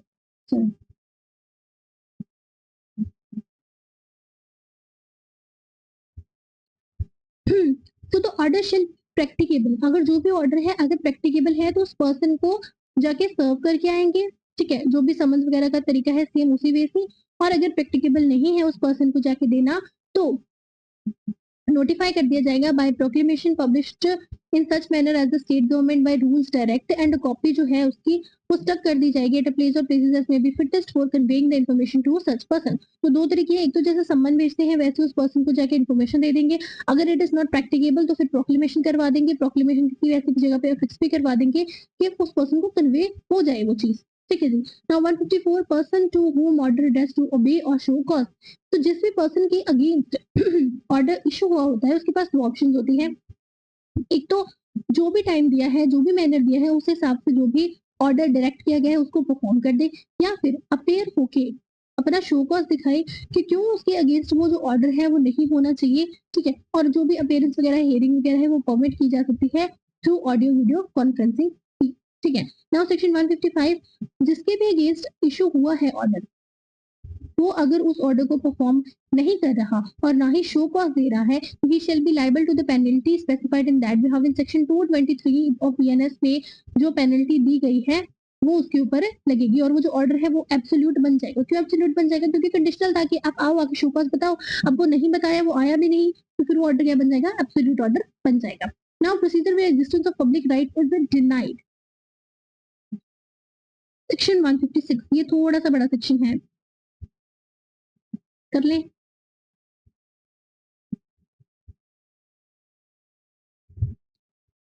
So section 156 के बात करते हैं procedure where existence of public right is denied. देखो, जब भी सेक्शन 152 में जो ऑर्डर किए जाते हैं पब्लिक न्यूसेंस को लेके कि आप इस चीज को रिमूव कर दो, आप इस चीज को हटा दो, ठीक है, डिस्ट्रॉय कर दो, जो भी चीजें हैं, सेक्शन 152 में जो भी ऑर्डर किए जाते हैं वो ऑर्डर किए जाते हैं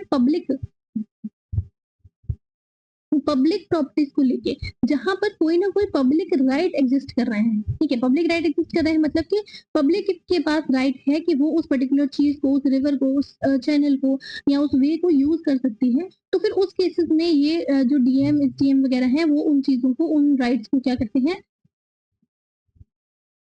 मतलब उन ऑर्डर्स को देते हैं, ठीक है। तो सेक्शन 157 में सेक्शन 157 हमारा क्या कह रहा है कि जिस भी पर्सन को हियरिंग के लिए बुलाया जाएगा उस पर्सन को शो कॉज दिया जाएगा कि आप बताओ कि क्या जो भी लैंड है जिसके अगेंस्ट भी ऑर्डर किया गया है उसमें कोई पब्लिक राइट एग्जिस्ट कर रहा है या नहीं कर रहा है, ठीक है। So where an order is made under section 152 for the purpose of preventing the obstruction, nuisance or danger to the public in the use of any way, river, channel or place, the magistrate shall, on the appearance before him of the person against whom the order has made, question him as to whether he denies the existence of any public right. तो इससे पूछते क्या है कि क्या आप deny कर रहे हो कि ये जो जहाँ पे मैंने ऑर्डर दिया है, जिस भी चीज के लिए मैंने ऑर्डर दिया है वहां पर कोई पब्लिक राइट एग्जिस्ट कर रहा है कि नहीं कर रहा है, ठीक है। तो ये चीज उससे पूछी जाती है। तो अगर इस इंक्वायरी में दो चीजें होंगी, या तो वो डिनाई करेगा कि ठीक है कोई पब्लिक राइट यहाँ पे एग्जिस्ट नहीं कर रहा, ठीक है, या फिर वो मान जाएगा कि हाँ पब्लिक राइट एग्जिस्ट नहीं कर रहा। अगर तो मान गया,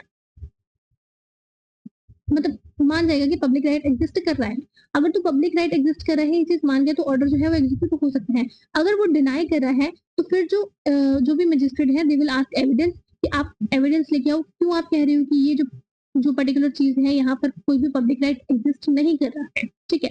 और अगर यहाँ पर एविडेंस लेने के बाद मजिस्ट्रेट सेटिस्फाई हो जाते हैं तो वो जो ऑर्डर है उसको क्या कर दिया जाएगा, स्टे कर दिया जाएगा, कैंसिल कर दिया जाएगा। और अगर नहीं सेटिस्फाई हो रहे हैं, ठीक है, अगर नहीं सेटिस्फाई होते हैं तो फिर उस ऑर्डर को कंटिन्यू करके जो भी ऑर्डर है उसको एब्सोल्यूट बना के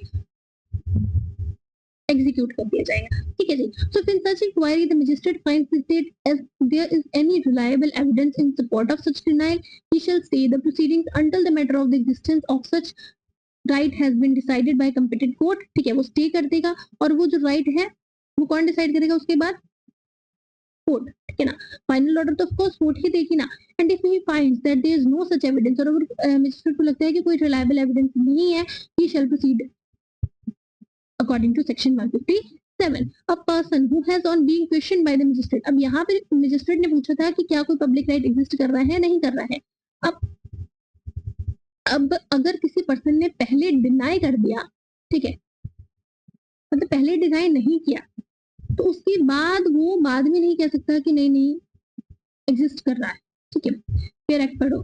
A person who has on being questioned by the magistrate under subsection 1 failed to deny the existence of public right, तब उसने डिनाई नहीं किया था existence of public right of the nature therein referred to, और वो having made such denial, ठीक है, या फिर उसने डिनाई तो किया था कि नहीं भी पब्लिक राइट एग्जिस्ट नहीं कर रहा, पर बाद में वो फेल ही, मतलब वो एविडेंस वगैरह दे ही नहीं पाया, तो उसके बाद सब्सिक्वेंट प्रोसीडिंग्स में वो दोबारा से डिनाई नहीं कर सकता, ठीक है। जब आपको अपॉर्चुनिटी मिली थी तब आपने डिनाई किया या आप प्रूव नहीं कर पाए, तो अब दोबारा से आप चीज को डिनाई नहीं कर सकते हो। ये हमें सेक्शन 156 कह रहा है। नाउ 157 प्रोसीजर बता रहा है, where person against whom order is made under subsection 150 under section 152 appears to show cause.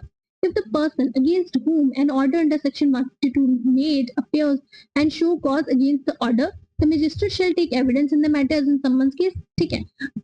अब उनको तो बुलाया क्यों था, शो कॉज करने के लिए बुलाया था ना, कि क्यों ये ऑर्डर का एब्सोल्यूट ना कर दिया जाए, ठीक है। अब वो शो कॉज देंगे कि क्यों एब्सोल्यूट नहीं कर दिया जाए। अगर तो मैजिस्ट्रेट सेटिस्फाई हो जाता है कि जो भी ऑर्डर ओरिजिनली किया था उनमें कोई मॉडिफिकेशन वगैरह करनी चाहिए, या जो भी है, जो भी रीजनेबल प्रॉपर ऑर्डर है, अगर उनको लग रहा है कि नहीं कोई मॉडिफिकेशन की जरूरत नहीं है, फिर विदाउट मॉडिफिकेशन वो क्या कर देंगे, ऑर्डर कर देंगे।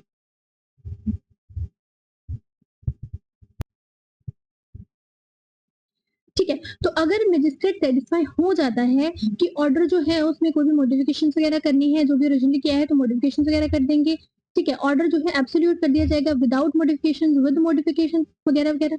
अगर मजिस्ट्रेट सेटिस्फाई नहीं होता तो कोई भी फर्दर प्रोसीडिंग्स नहीं होंगी। प्रोवाइजो का कह रहा है कि जहां पर भी प्रोसीडिंग्स हैं वो 90 दिन के अंदर अंदर कंप्लीट हो जाने चाहिए, ठीक है। एंड